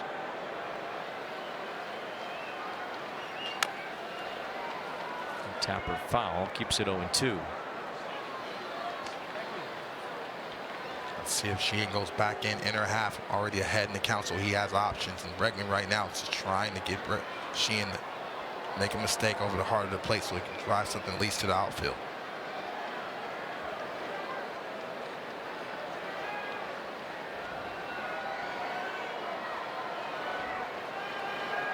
Swing and a miss, strike 3. It was a tight slider from Sheehan, earning his 9th strikeout tonight. And it looked like Bregman was looking for that. Just the depth change got Bregman to swing through that. So Emmett Sheehan continues to keep the Cubs off the scoreboard. 2 outs in the inning, and it's Ian Happ. And the Cubs during this outburst winning 9 straight games, scoring 66 runs in those 9 games. Ball 1 to Happ. Happ has had a 15-game on base streak, hitting 300 in that time.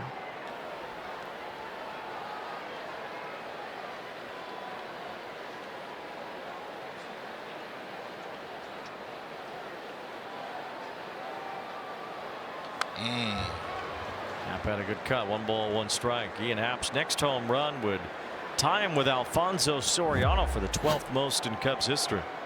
Yeah, this is a 4-seam up in the zone, but because it has that action, it looks like it's rising in the zone. Happ getting just under it.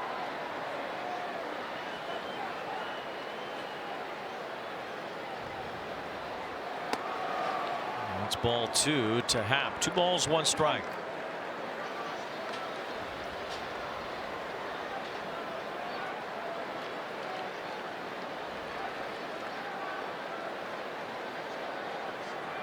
Happ looks like he's looking for something out over the plate.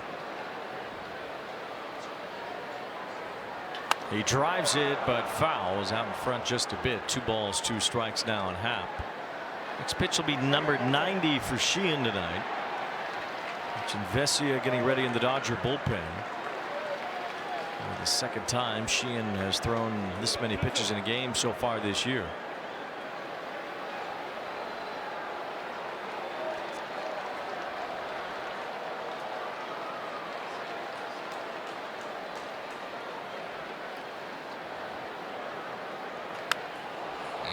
Into the curveball, trying to slow Happ down. Happ turned around a slider. Now he went to the bigger breaking ball to try to get under that swing path.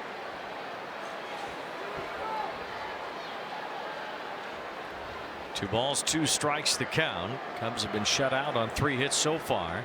Ian Happ trying to get them on the board. He's still in there as he fouls one away.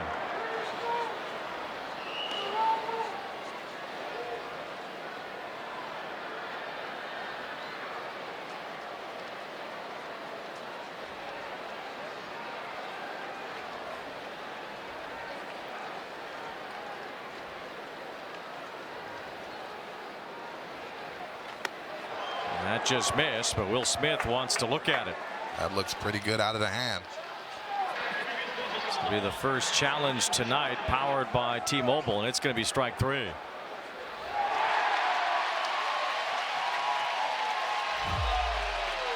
Ten strikeouts and 6 scoreless innings for Emmett Sheehan tonight.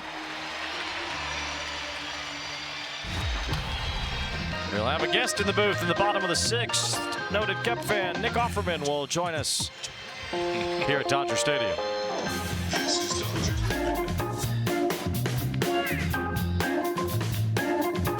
Welcome back. Friday Night Baseball on Apple TV, presented by Verilux Lenses. With Dontrell Willis and Heidi Watney, I'm Wayne Randazzo at Dodger Stadium. We've got a big star with us here, and a Cub fan, Nick Offerman. What's up? Good evening, gentlemen. I've had more fun at the ballpark so far. But it's early.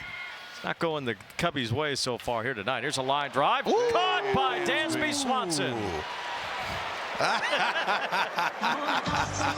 We call that the Swanson touch. I love it.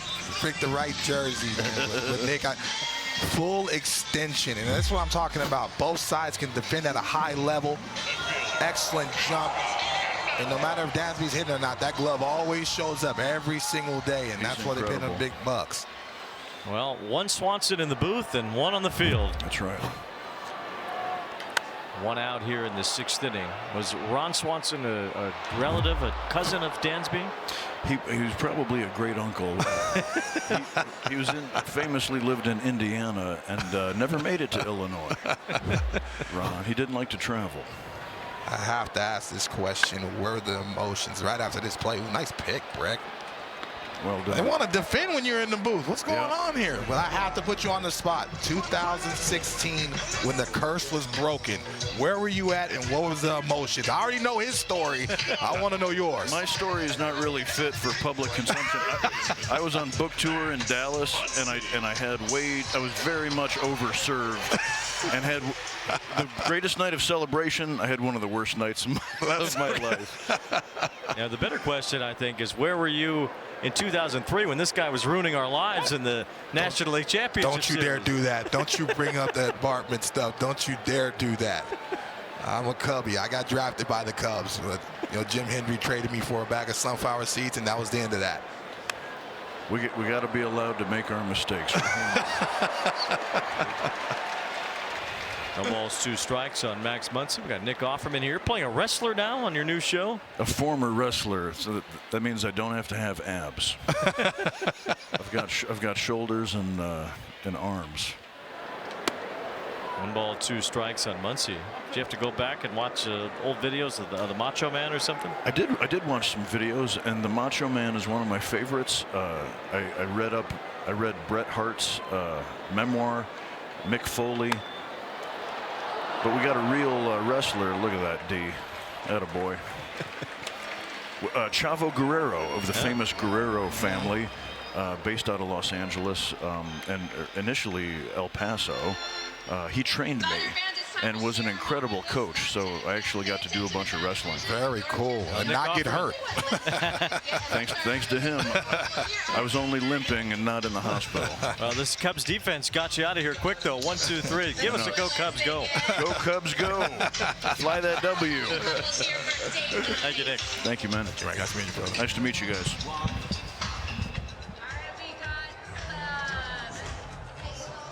Are ahead of the Cubs 4-0 as we get to the 7th inning here in Los Angeles. Suzuki will start it for the Cubs, and Emmett Sheehan's back out there. Yeah, he talked to Dave Roberts about going deeper in ball games, and he says, hey, you got to earn that, and so far he's earned that. He has struck out 10 in this game. He has shut out the Cubs on 3 hits, one of the better offenses in baseball, and certainly one of the hottest as well. And Emmett Sheehan has been up to the task here tonight. He's tied his career high with his 10 strikeouts. Suzuki down to a knee there. Couldn't hold his swing. 1 ball, 1 strike. Yeah, he saw the pitch that he wanted, but a telling action locked him up. You want to talk about coming out of your shoes? You heard that. This is St. Charles, 2-0 count. You heard that. Suzuki flies one over the pitcher's mound as the shortstop Kim calls off the rest of the infield to make the catch. Love that Kim called off Freddie Freeman. He said, "You ain't seen that gold patch on my glove, young man." I like that. Shortstop priority. 95 pitches for Sheehan, 60 strikes, and mentioned the 10 punch-outs against this Cub lineup today. Mark Pryor, Cub great. Moises Ballesteros takes ball one. And Mark Pryor, the beginning of his career was something else. Not fun to face him. Some really strong years at the beginning of the millennium for Pryor with the Cubs. Kerry Wood, Carlos Zambrano, they were fun to watch. Love talking pitching with him. Nuance. Keeps everything simple. 2 balls and no strikes. He's been at this job now a while as the pitching coach of the Dodgers. Obviously an extremely successful staff. You know, it's interesting to see a guy like Mark Pryor as a pitching coach because, you know, he was labeled to be this perfect pitcher, these great mechanics, injury proof, they said back then, although that turned out not to be the case. 2 balls, 2 strikes on Ballesteros, but he has a chance to pass on all the things that he couldn't physically do but had the capability to do. The perfect blend with analytics because of his intelligence, but also keeping it simple about pitch mix and really what the pitcher feels and sees on the mound. Ballesteros flips one toward the left field line. Long run for Teoscar Hernandez, and a ball that lands out of play. Emmett Sheehan has reached 100 pitches in a game for the first time this year, and this Dodger rotation has been incredibly good of late. Now 26 consecutive scoreless innings for the Dodgers starters. They entered today with a 2.81 ERA. Clearly that's gone down, but their ERA in the last 10 games is 2.06. Well, when you have Shohei Ohtani, Yoshinobu Yamamoto, going to be a lot of zeros being put up. And Glasnow yesterday, air ball is hit sharply and through, a base hit. Ballesteros put it right between Freeman and Freeland, and he has his first hit tonight. Cubs with a base runner here in the 7th. MLB Together is baseball's platform embodying the sport's commitment to philanthropic causes and mental wellness efforts by teams, players, and the league. To learn more, scan the QR code or visit MLBtogether.com. So the late Davey Lopes just recently passed away, and there's Rick Monday. Emmett Sheehan will get a big hand here from the faithful at Dodger Stadium.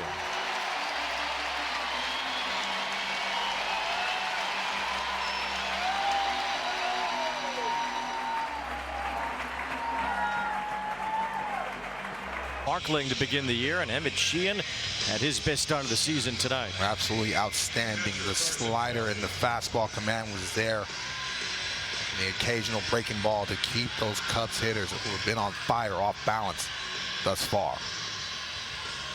The pitcher is Alex Vesia for the Dodgers. He has yet to be scored upon so far this year. He's barely given up any hits. Yeah, he's their high leverage guy. Pitches with a lot of emotion and a fan favorite. First pitch is ball 1 to Carson Kelly, the first batter that Vesia faces.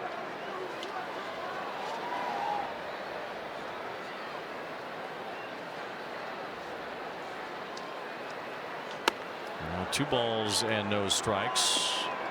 The Dodgers without their closer Edwin Diaz for a while after having elbow surgery.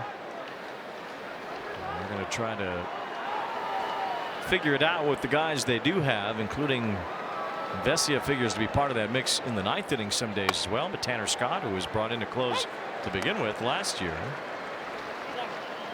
Blake Trinan could see some chances as well. Yeah, it'll be a bullpen by committee as far as matchups and who Dave Roberts trusts in high leverage situations. But Tanner Scott seems to be the guy thus far. 2 balls and 1 strike on Carson Kelly. Now 3 balls and 1 strike. Vesia has only allowed 2 hits and 28 opponent at bats so far this year.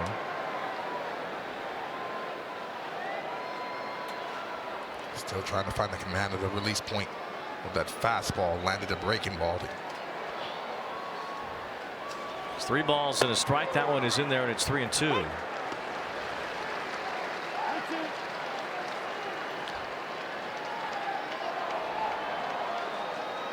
Pete Crow Armstrong due up next.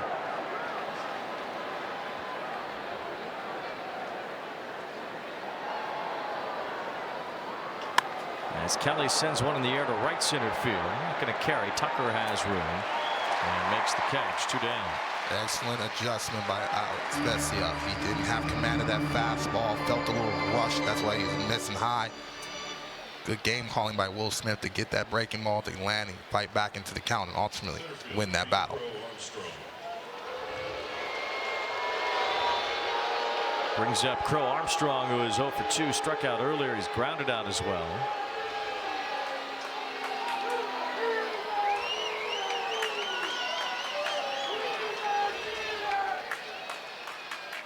Crow Armstrong ended up with a 30-30 year last year. Just the second Cub to ever do that. Sammy Sosa was the first.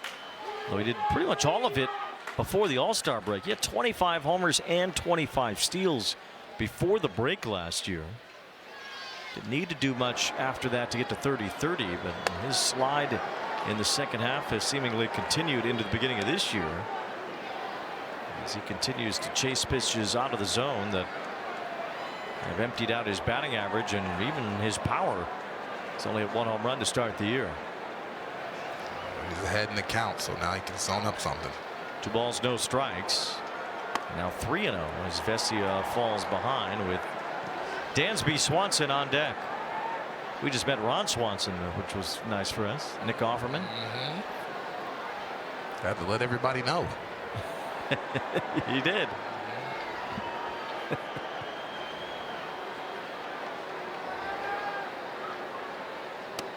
That's ball 4, so Crow Armstrong works a walk. And the Cubs have another base runner with Swanson coming up. Cubs line about the turnover as well, and so Vesia still working that command issue with that fastball. Big at bat with Swanson at the plate. Cubs have won 9 straight games, catapulting them to a 16-9 start. The Dodgers are 17-8. They're even with the Padres so far in the National League West. Padres and Diamondbacks will play a 2-game series in Mexico City this weekend. Swanson takes ball 1. Preparing for that. Both of those teams are off today.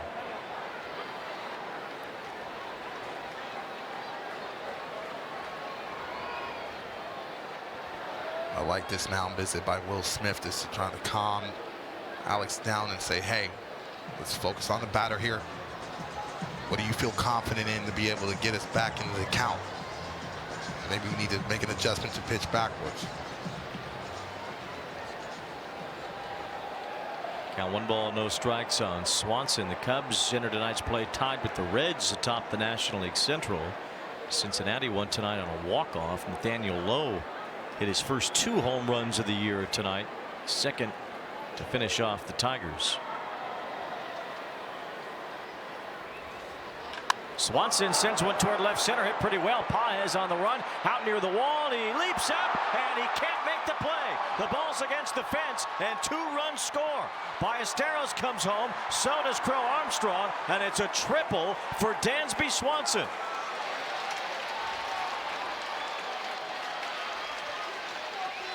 Dansby, an excellent job getting himself in hitter-friendly counts. Looked like he was hunting that fastball the whole time. Barrels it, and Paez had an excellent jump. Gets right to the wall and just tips off the top of his glove. Well, if you're a Dodger fan, you trade the one that he did catch against Ernie Clement in Game 7 for this one. Absolutely. Swanson legs out a 2-run triple, and the Cubs are back in this game.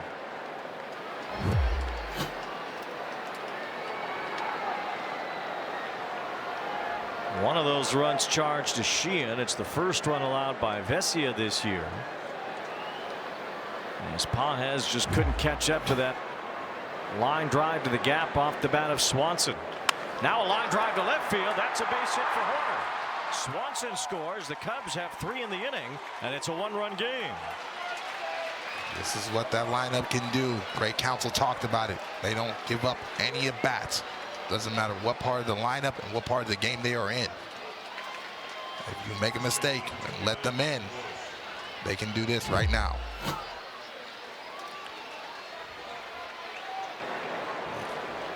Nico pulling the hands through, getting on top of that, and just muscling it for an RBI. And now Michael Busch, who homered off lefty Christopher Sanchez yesterday, as Vesia throws to first to keep an eye on Horner, who has great speed.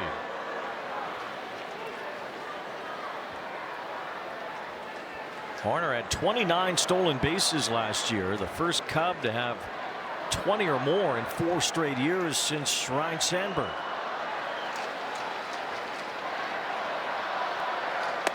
Upstairs to Busch, 1 ball, no strikes.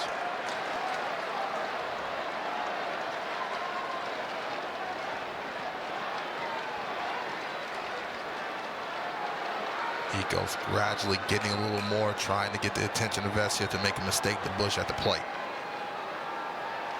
Horner looked like he's about to take off. Instead, Vesia misses with ball 2. It's a little harder to tell the Cub fans apart from the Dodger fans with everybody wearing blue here, but to be sure they're here. The Cubs always have a good traveling fan base. You can hear them making some noise in this 7th inning with the Cubs now down by just 1. It's a strike to Busch, and it's 2 balls and 1 strike.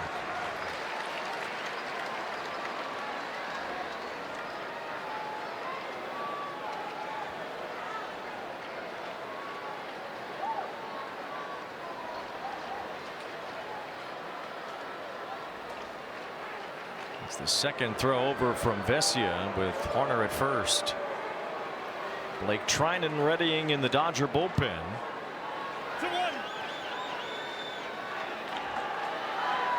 Emmett Sheehan was brilliant tonight. The Cubs are now back in this game after Vesia's allowed 3 to come in. Another throw for Horner, safe, and he'll be awarded second base. Nico deked him into that play. Already had 2 disengagements, and now does the jab step out, forces Vesia to pick over. Gets them in the scoring position. That third throw over, you have to get him out or it's a balk. So Horner pointed himself over. He knows the rules. And now base hit could tie this game. 3 balls and a strike on Busch.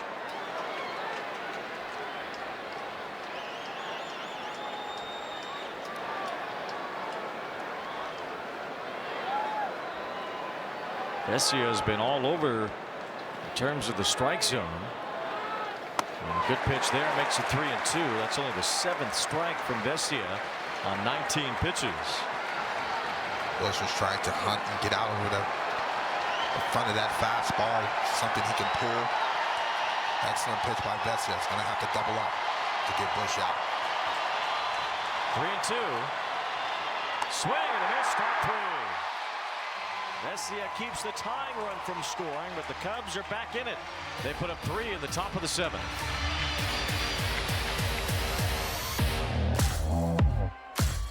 Sports update. We've got Tigers at Reds in a game the Tigers led 5-0 after 4 innings. We're in the bottom of the 9th, and Kenley Jansen looking for the save. That's Nathaniel Lowe, a 2-run walk-off home run as the Reds win the game 9-8. Wayne?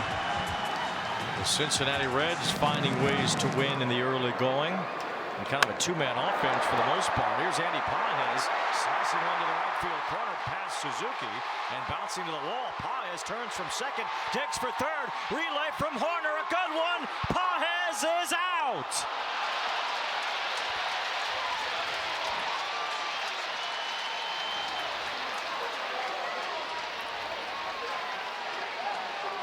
Cubs did a great job getting it in. Suzuki to Horner, who fired a 1-hop strike to third.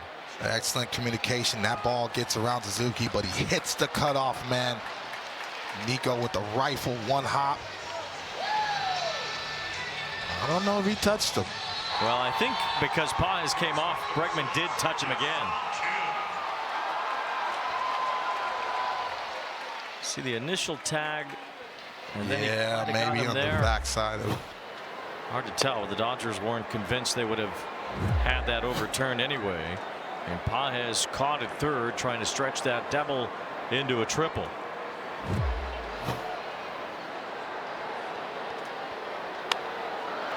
Off the glove of Bush, bare hand by Horner to Rollison for the out. Nico Horner doing it all on the infield in this inning. We don't need to question why he's getting that bag.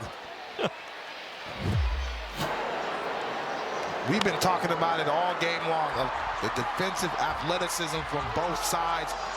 Nico barehanding that off Bush's glove and fires a strike to a moving pitcher. Do you know how difficult that is?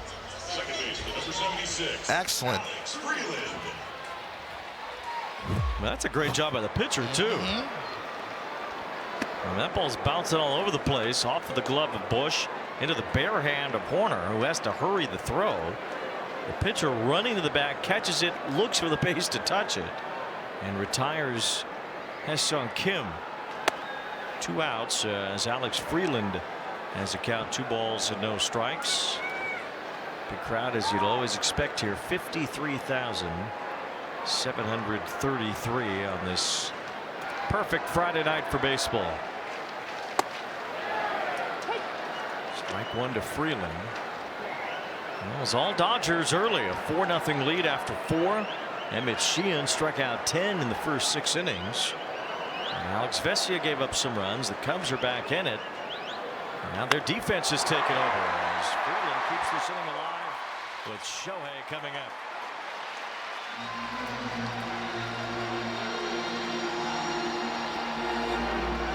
And I'm feeling good. For the Dodgers, designated hitter number 17, Shohei Ohtani. Here's Ohtani, 2 strikeouts and a walk tonight. Bringing a lot of these 53,000 to their feet. As he takes ball 1, the presence of Shohei, even when he's not quite swinging the bat to what we're used to, you just know that we're at any moment about to see the next great Ohtani highlight.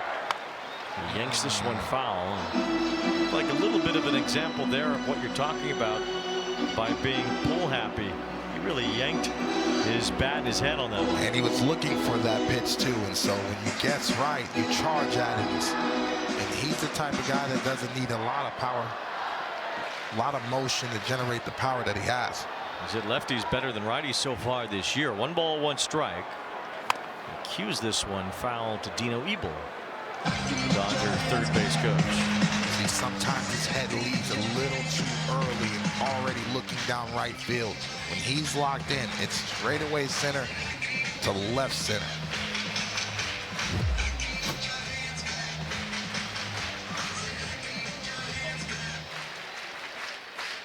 Busted the end of his bat here.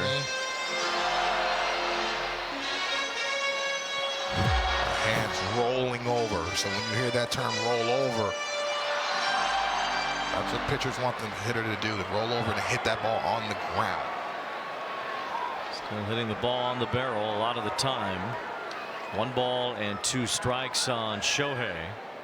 It's 2-2. I don't know if I've ever seen a center fielder play as far over toward left center for Shohei as the way that Crow Armstrong is right now. Well, he's just looking at how they're attacking him and they're staying away from him. Infield is pulled around to the right side. 2-2. And the Cubs want to challenge this. Carson Kelly thinks it could be strike 3. Powered by ABS. It is strike 3.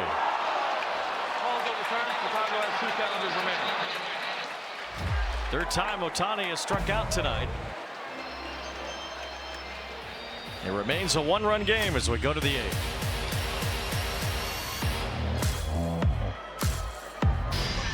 Friday Night Baseball on Apple TV, presented by Essilor. Learn more about Verilux XR series and find your local Essilor expert today at Essilor.com. Goodyear drone cam overlooking beautiful Dodger Stadium on this Friday night. A spectacular night for baseball here. Perfect LA spring night as the Dodgers and the Cubs, all National League rivals, going at it here as we get to the top of the 8th. Alex Bregman leads off against Blake Trinan, the new pitcher. And there is strike one from Trinan. Didn't record an out last time in Colorado, so huge bounce back chance for Blake Trinan. Bregman sends one in the air. That's deep to left. This one hit a long way, and we are tied. The Cubs have come back from 4-0 down, and it's 4-4 in LA.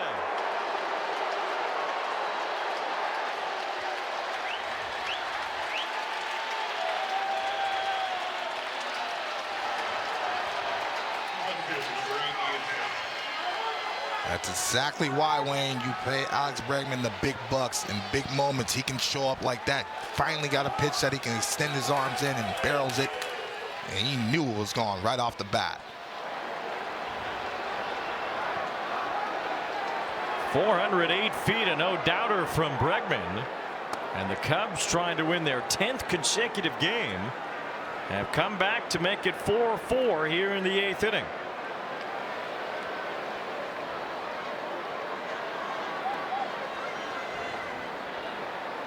Back-to-back outings now for Trinan, which he has allowed a home run. D-Train mentioning that Trinan didn't get anybody out his last time out. Ian Happ's 0 for 3 tonight. Cubs struck out 10 times against the starter Emmett Sheehan. They have teed off on the Dodger bullpen with Alex Vesia and Blake Trinan giving up this 4-run lead. Did you see that energy from the Cubs dugout once they knew Alex Bregman homered and tied this ball game?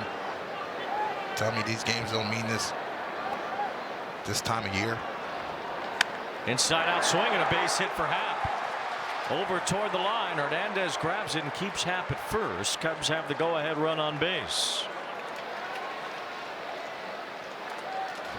A blast from Bregman. He's been seeing sliders all night long. He just missed one from Emmett Sheehan, and he wasn't going to miss it again. Another slider, barrels it. PCA all out the dugout, fired up. Second time Bregman has taken Trinan deep in his career. Here's Suzuki. And they throw over to first to check on Happ.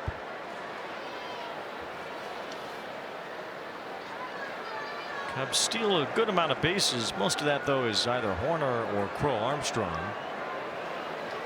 Happ has 1 steal this year.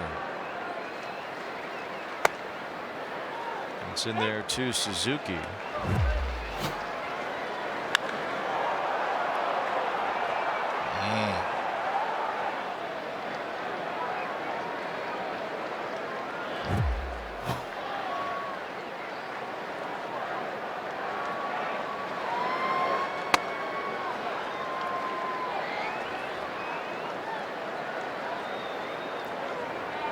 Trying to slide step, prevent Happ to getting a good jump off the leg kick.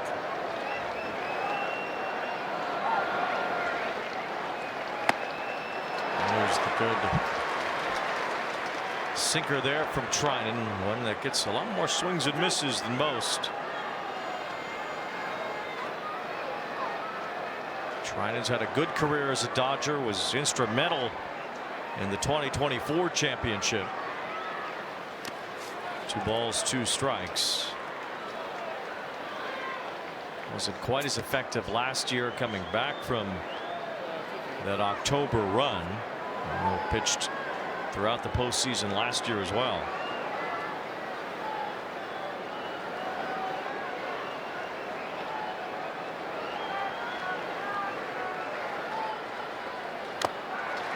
Suzuki stays alive, still 2-2. I mentioned the Dodger closer right now is Tanner Scott. He's already up in the Dodger bullpen here in the 8th inning.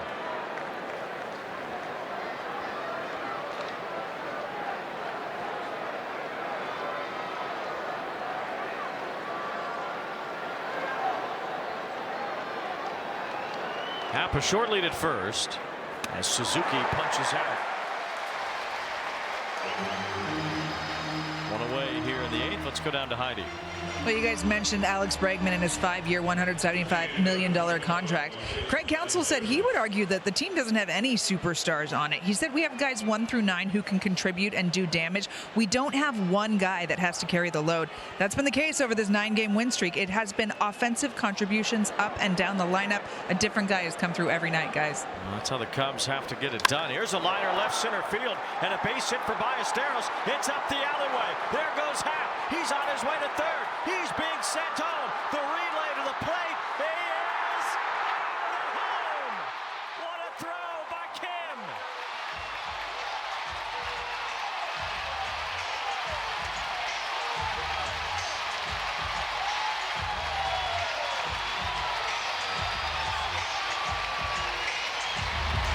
I mean, my goodness, Wayne. Andy Paez gets the ball at the wall and literally fires it off balance. Perfect to Kim. One hop. Perfect throw.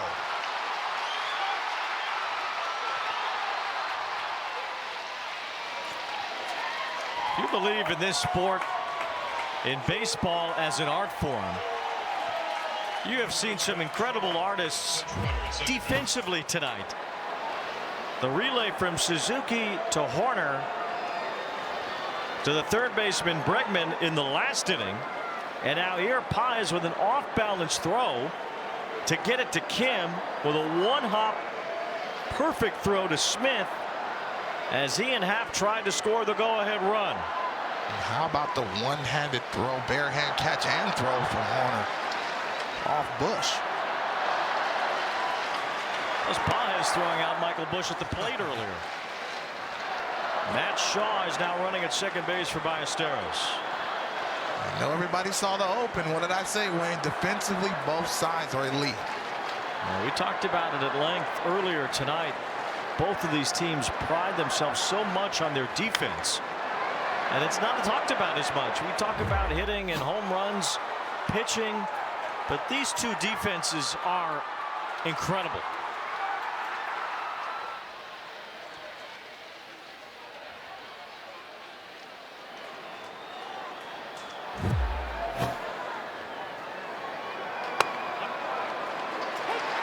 Strike to Carson Kelly. It's 1-2. Both teams, and as we get into a tight game here down the stretch, it's important to note both teams still have both challenges left. There's Shaw running for Ballesteros at second. 1-2 on Kelly, and that's strike 3 call.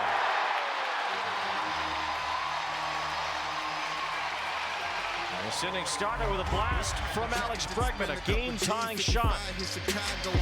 The Cubs down 4-0 at one point have made it 4-4 as we go to the bottom of the 8th at Dodger Stadium.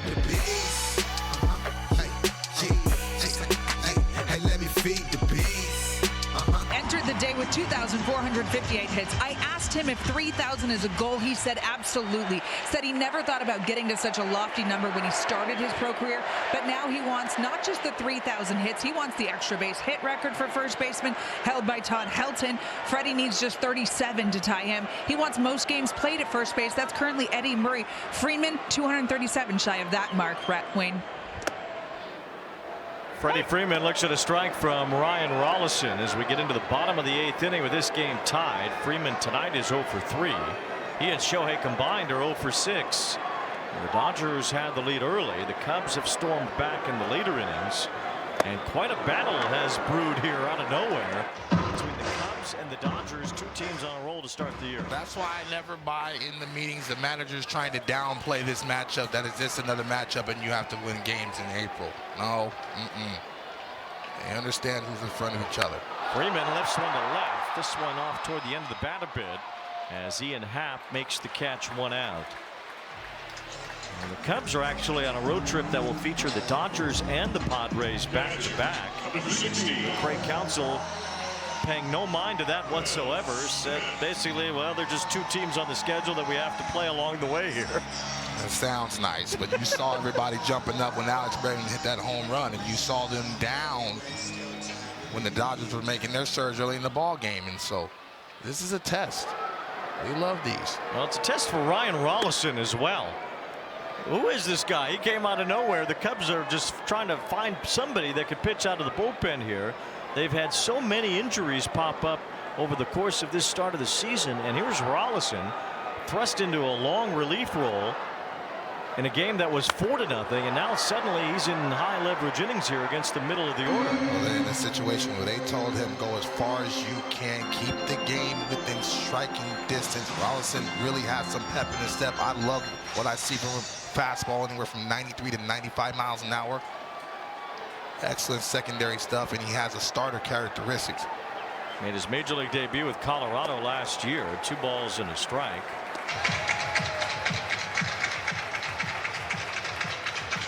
Cubs got Rollison off waivers from the White Sox back in January. This was not the role they envisioned for him, I would think, but here he is. 2 balls and 1 strike. Will Smith got the Dodgers going earlier with a 3-run homer back in the 3rd. Yeah, hunting the first pitch fastball, letting that fastball travel deep. Exit velocity 103. 386 feet. And he hit that ball like he was left-handed, Wayne, and that's how much power Will Smith has. Missing Rollison, who had a 7 ERA for the Rockies last year. And yet tonight has given the Cubs 2 1/3 scoreless innings, although some fabulous defense has been played behind them. Pretty much every play the Cubs made in the 6th inning was an outstanding play by their defense. And that swung the momentum quietly for them, you know, to continue to make good plays. There were a lot of chances for the Dodgers to be able to really put this game out of reach. And Smith looping one toward the right field line. Suzuki a long run, but it's out of play.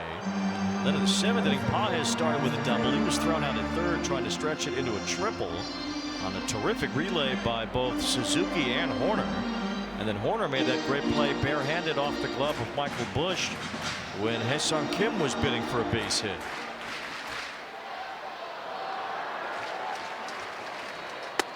Three balls and 2 strikes the count. And for these two teams with October thoughts, the Dodgers thinking about a 3-peat. Both teams knowing how important and both teams paying for defense. Well, the defenses have been shining right through tonight.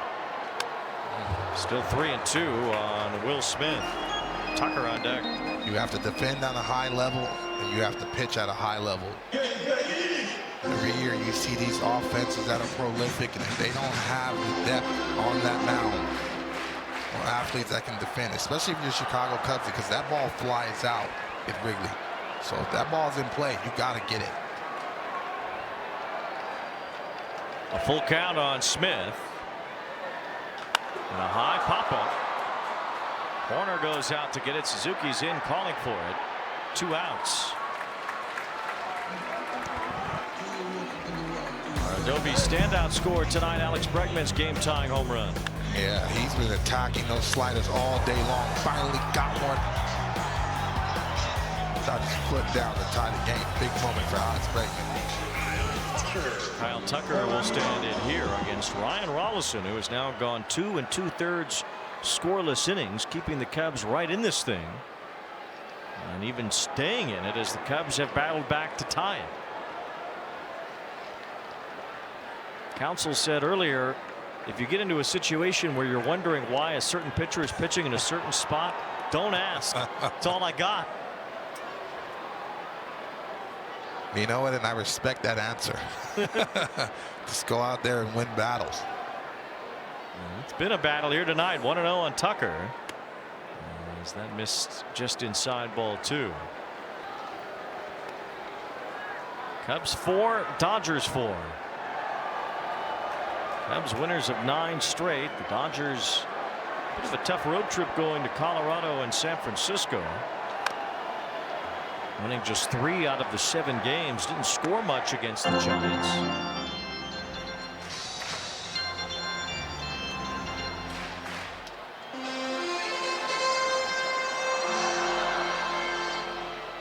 Meanwhile, as the Mets and Phillies have had awful starts to the season, the Cubs have been right in the middle of driving the hammer through both of those teams. They played outstanding. Talked about it earlier in the ball game, how tough it is, especially for struggling ball clubs that come into Wrigley to play this team. Cubs swept the Phillies in a 4-game series this week. Tucker pops it up. It's Carson Kelly in foul territory as he makes the catch, and Ryan Rollison has been the man for the job tonight out of Craig Counsell's bullpen. He has kept the Cubs in it as we go to the ninth. Into some game here at Dodger Stadium. You can check out Sunday Night Soccer, which is in Carson, California.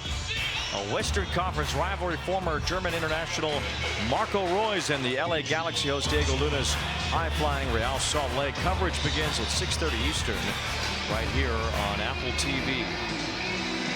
Well, Tanner Scott is trying to wash away his terrible, horrible, no good, very bad year of 2025.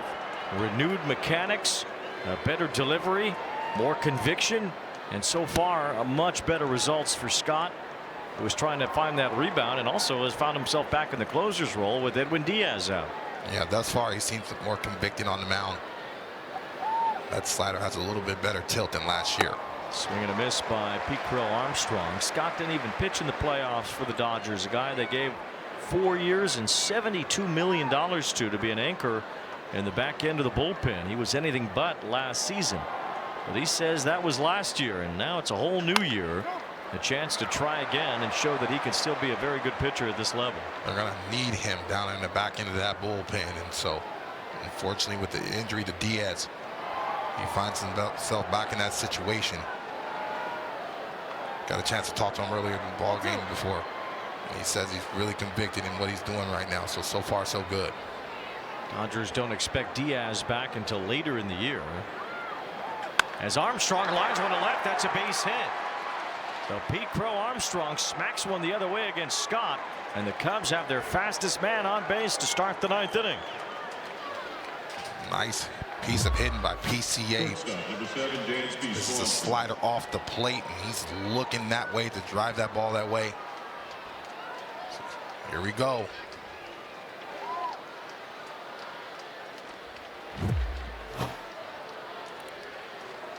Dansby Swanson hit a 2-run triple in the 7th inning. That got the Cubs on the board. Ball 1 to Swanson. You know, Pete Crow Armstrong is looking to take off. Already 5 steals last year, had over 30 as part of his 30-30 year last season. He's the go-ahead run. And Swanson drills one way back to left. The Cubs have come all the way back, and they have the lead in the 9th.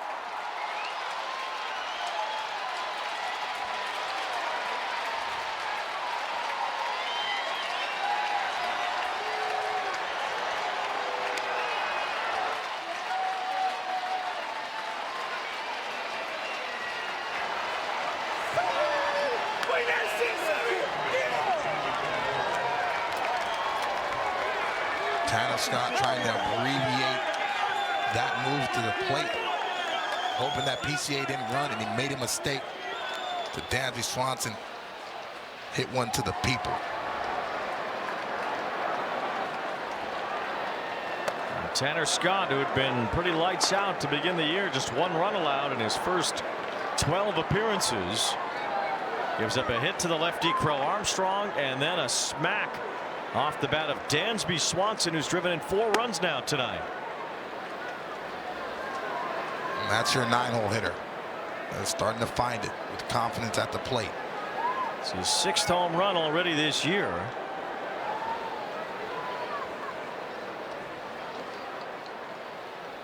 Ever since Dansby's great uncle Ron Swanson stopped by the booth, this became a Cubby turnaround.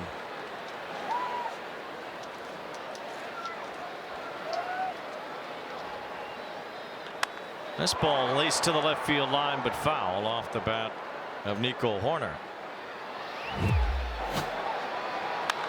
Yeah, that ball's middle.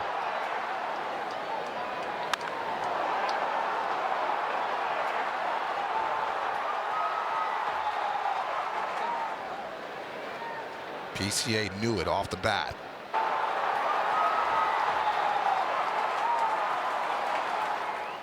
Scott, who gave up 11 home runs last year, said he was missing middle way too often.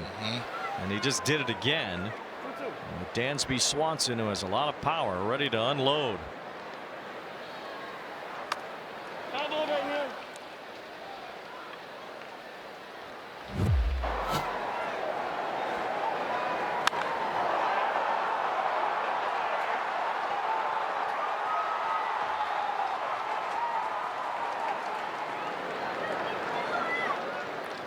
Got something special brewing in the north side right now. They have belief. They have talent. Little loop to center. Pages in for the catch. 1 out. And the Cubs also have a lead. After being behind 4-0, they couldn't touch Emmett Sheehan tonight, but they have been all over Vesia, Treinen, and Scott. But you can see this lineup, the way they're constructed, with the bat-to-ball skills, the speed, and the power combination. They can grind a lot of relievers and starters down. If you get the bottom of the order going as well with PCA and Dansby,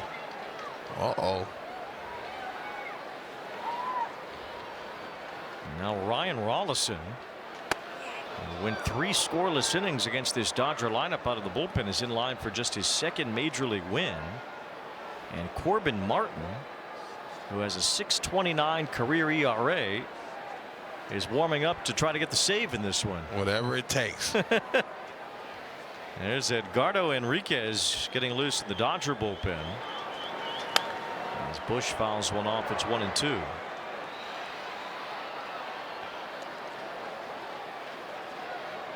Takes a lot of tape and bubble gum right now from this Cubs bullpen.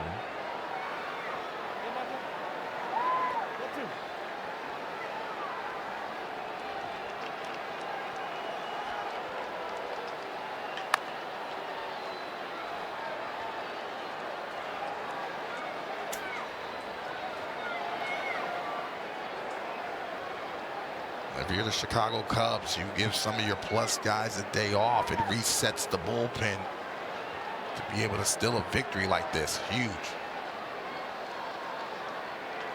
There's a pop-up from Bush. Shallow left center as Kim makes the catch. 2 down. And on these last 3 innings, if you look at the line score here at Dodger Stadium, it's an homage to the original Chicago area code. 3-1-2.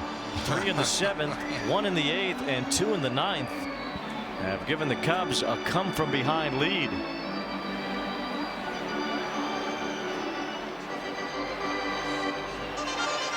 The Dodgers will go back to the bullpen. Tanner Scott doesn't get the job done.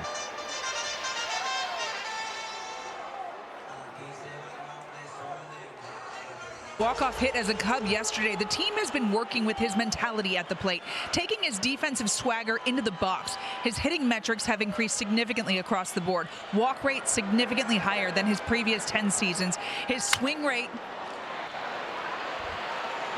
it's about 9%. His chase rate is down. Hard hit rate is up. And as you see, they're getting results. They certainly are. Dansby Swanson's go-ahead homer has given the Cubs a 6-4 lead as we head to the bottom of the 9th inning at Dodger Stadium.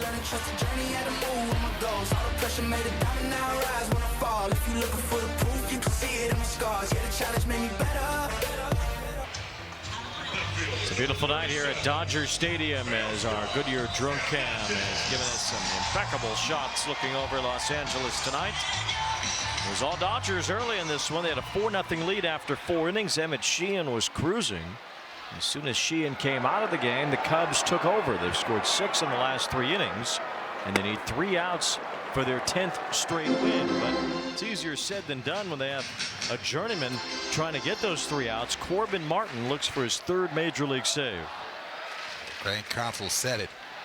Whoever's available, go up there and try to get 3 outs. Rolison did an outstanding job. If they hold on to that, he was the young man that really won this ball game to be able to navigate that lineup and give them a shot to even tie the game and take the lead. Rolison got 9 outs out of the bullpen, 3 innings, no runs allowed on 2 hits. Some special defense played behind him as Hernandez gets carved up there for strike 2. Jamison Tyone went 5 innings tonight. Ryan Rolison eats up 3, and now it's Corbin Martin, who was a spring training invite this year, trying to save it at Dodger Stadium, and he strikes out Teoscar Hernandez. Martin doubling up with that off speed down in the zone to get Teo to chase down. Excellent breaking ball.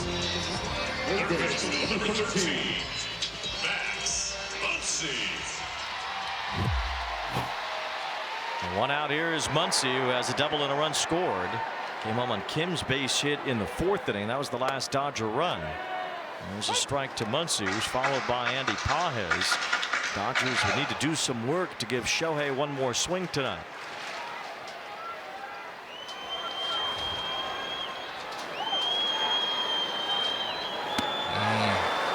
It's 0-2.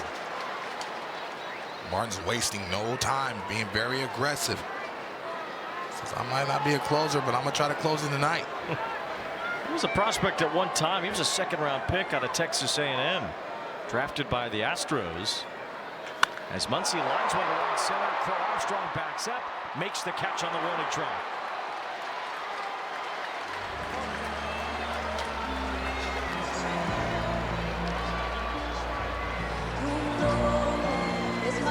Martin missed a lot of years with injuries. Last season made 17 appearances for Baltimore.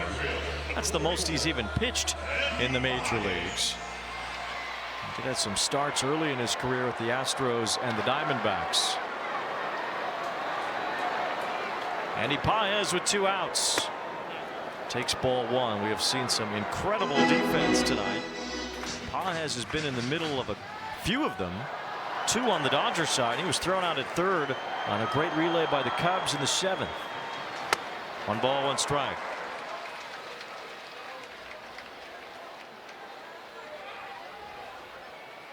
He's going to look at that play, though, the tape. That ball tipped off his glove, and he's going to feel like he should have had that play. Swing and a miss. That's really what everything got going for the offense for the Cubbies. He got to that position to be able to make that play.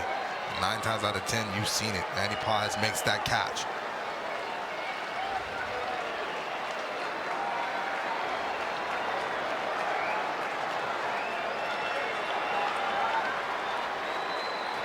One ball, 2 strikes on Andy Pages. In the dirt, 2-2. Well, our buddy Nick Offerman said he wanted to see the Cubs fly the W tonight. It was 4-0 Dodgers when he said that. He had to get in his right seats.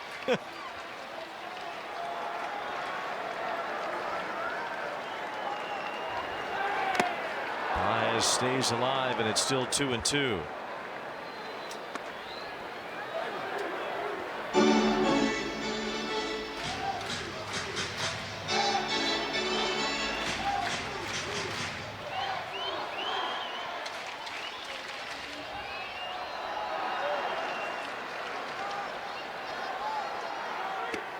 It's downstairs, ball 3. Dalton Rushing is on deck. He would bat for Kim.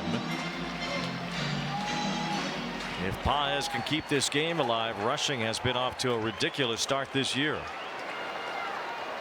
3-2 on Andy Pages. Fly ball, shallow center. Pete Crow Armstrong waving away the Dodger fans as a Cubby comeback makes it a perfect 10. 10 straight wins for the Chicago Cubs, and they earned this one, scoring 6 in the last 3 innings to beat the Dodgers. They have something special in the Cubs locker room. This is a gritty win in a hostile environment. Great counsel, not knowing who's going to come out of the bullpen, and everybody stepped up today. Team effort. You see the capabilities of this lineup, Wayne.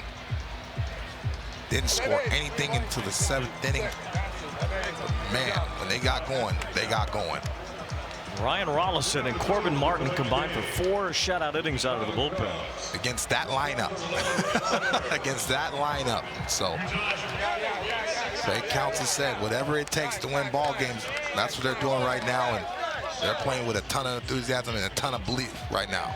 Just a handful of 10-game winning streaks the Cubs have had in the expansion era, going back over 65 years now. Ryan Rollison, an unsung hero tonight. The Cubs defense sparkled, and they got all the big hits they needed, including a 4 RBI night from Dansby Swanson, who had a 2-run triple and the go-ahead 2-run homer. You saw how fired up the Cubs faithful were, especially late in the ball game. They said, we're going to have to sit in traffic anyway in Los Angeles. Let's wait to see what the offense does the last third of the ball game, and they did not disappoint. This was some game that just kind of brewed up here at Dodger Stadium. 2 excellent teams, 2 wonderful defenses, and we saw a lot of great performances here tonight. None better, though, than Dansby Swanson, who had the big hits for the Cubs. He's standing by with Heidi Watney. Dansby, you had your first walk-off hit as a Cub yesterday. You hit the 2-run go-ahead home run in the 9th today. What's gotten into you at the plate? I mean, I feel like just as a group, we've just done such a great job of making guys work, making teams earn their 27 outs. It's a little bit of a slow start for us, but at the end of the day, that's why you play 9 innings and 27 outs, and it's a group of competitors. It's just such a joy to be a part of, and tonight it was me, but you know, so much throughout the year, it's been everybody else. So. The team has wanted you to take your defensive swagger to the plate. It seems to be working for you. What specifically have you been working on?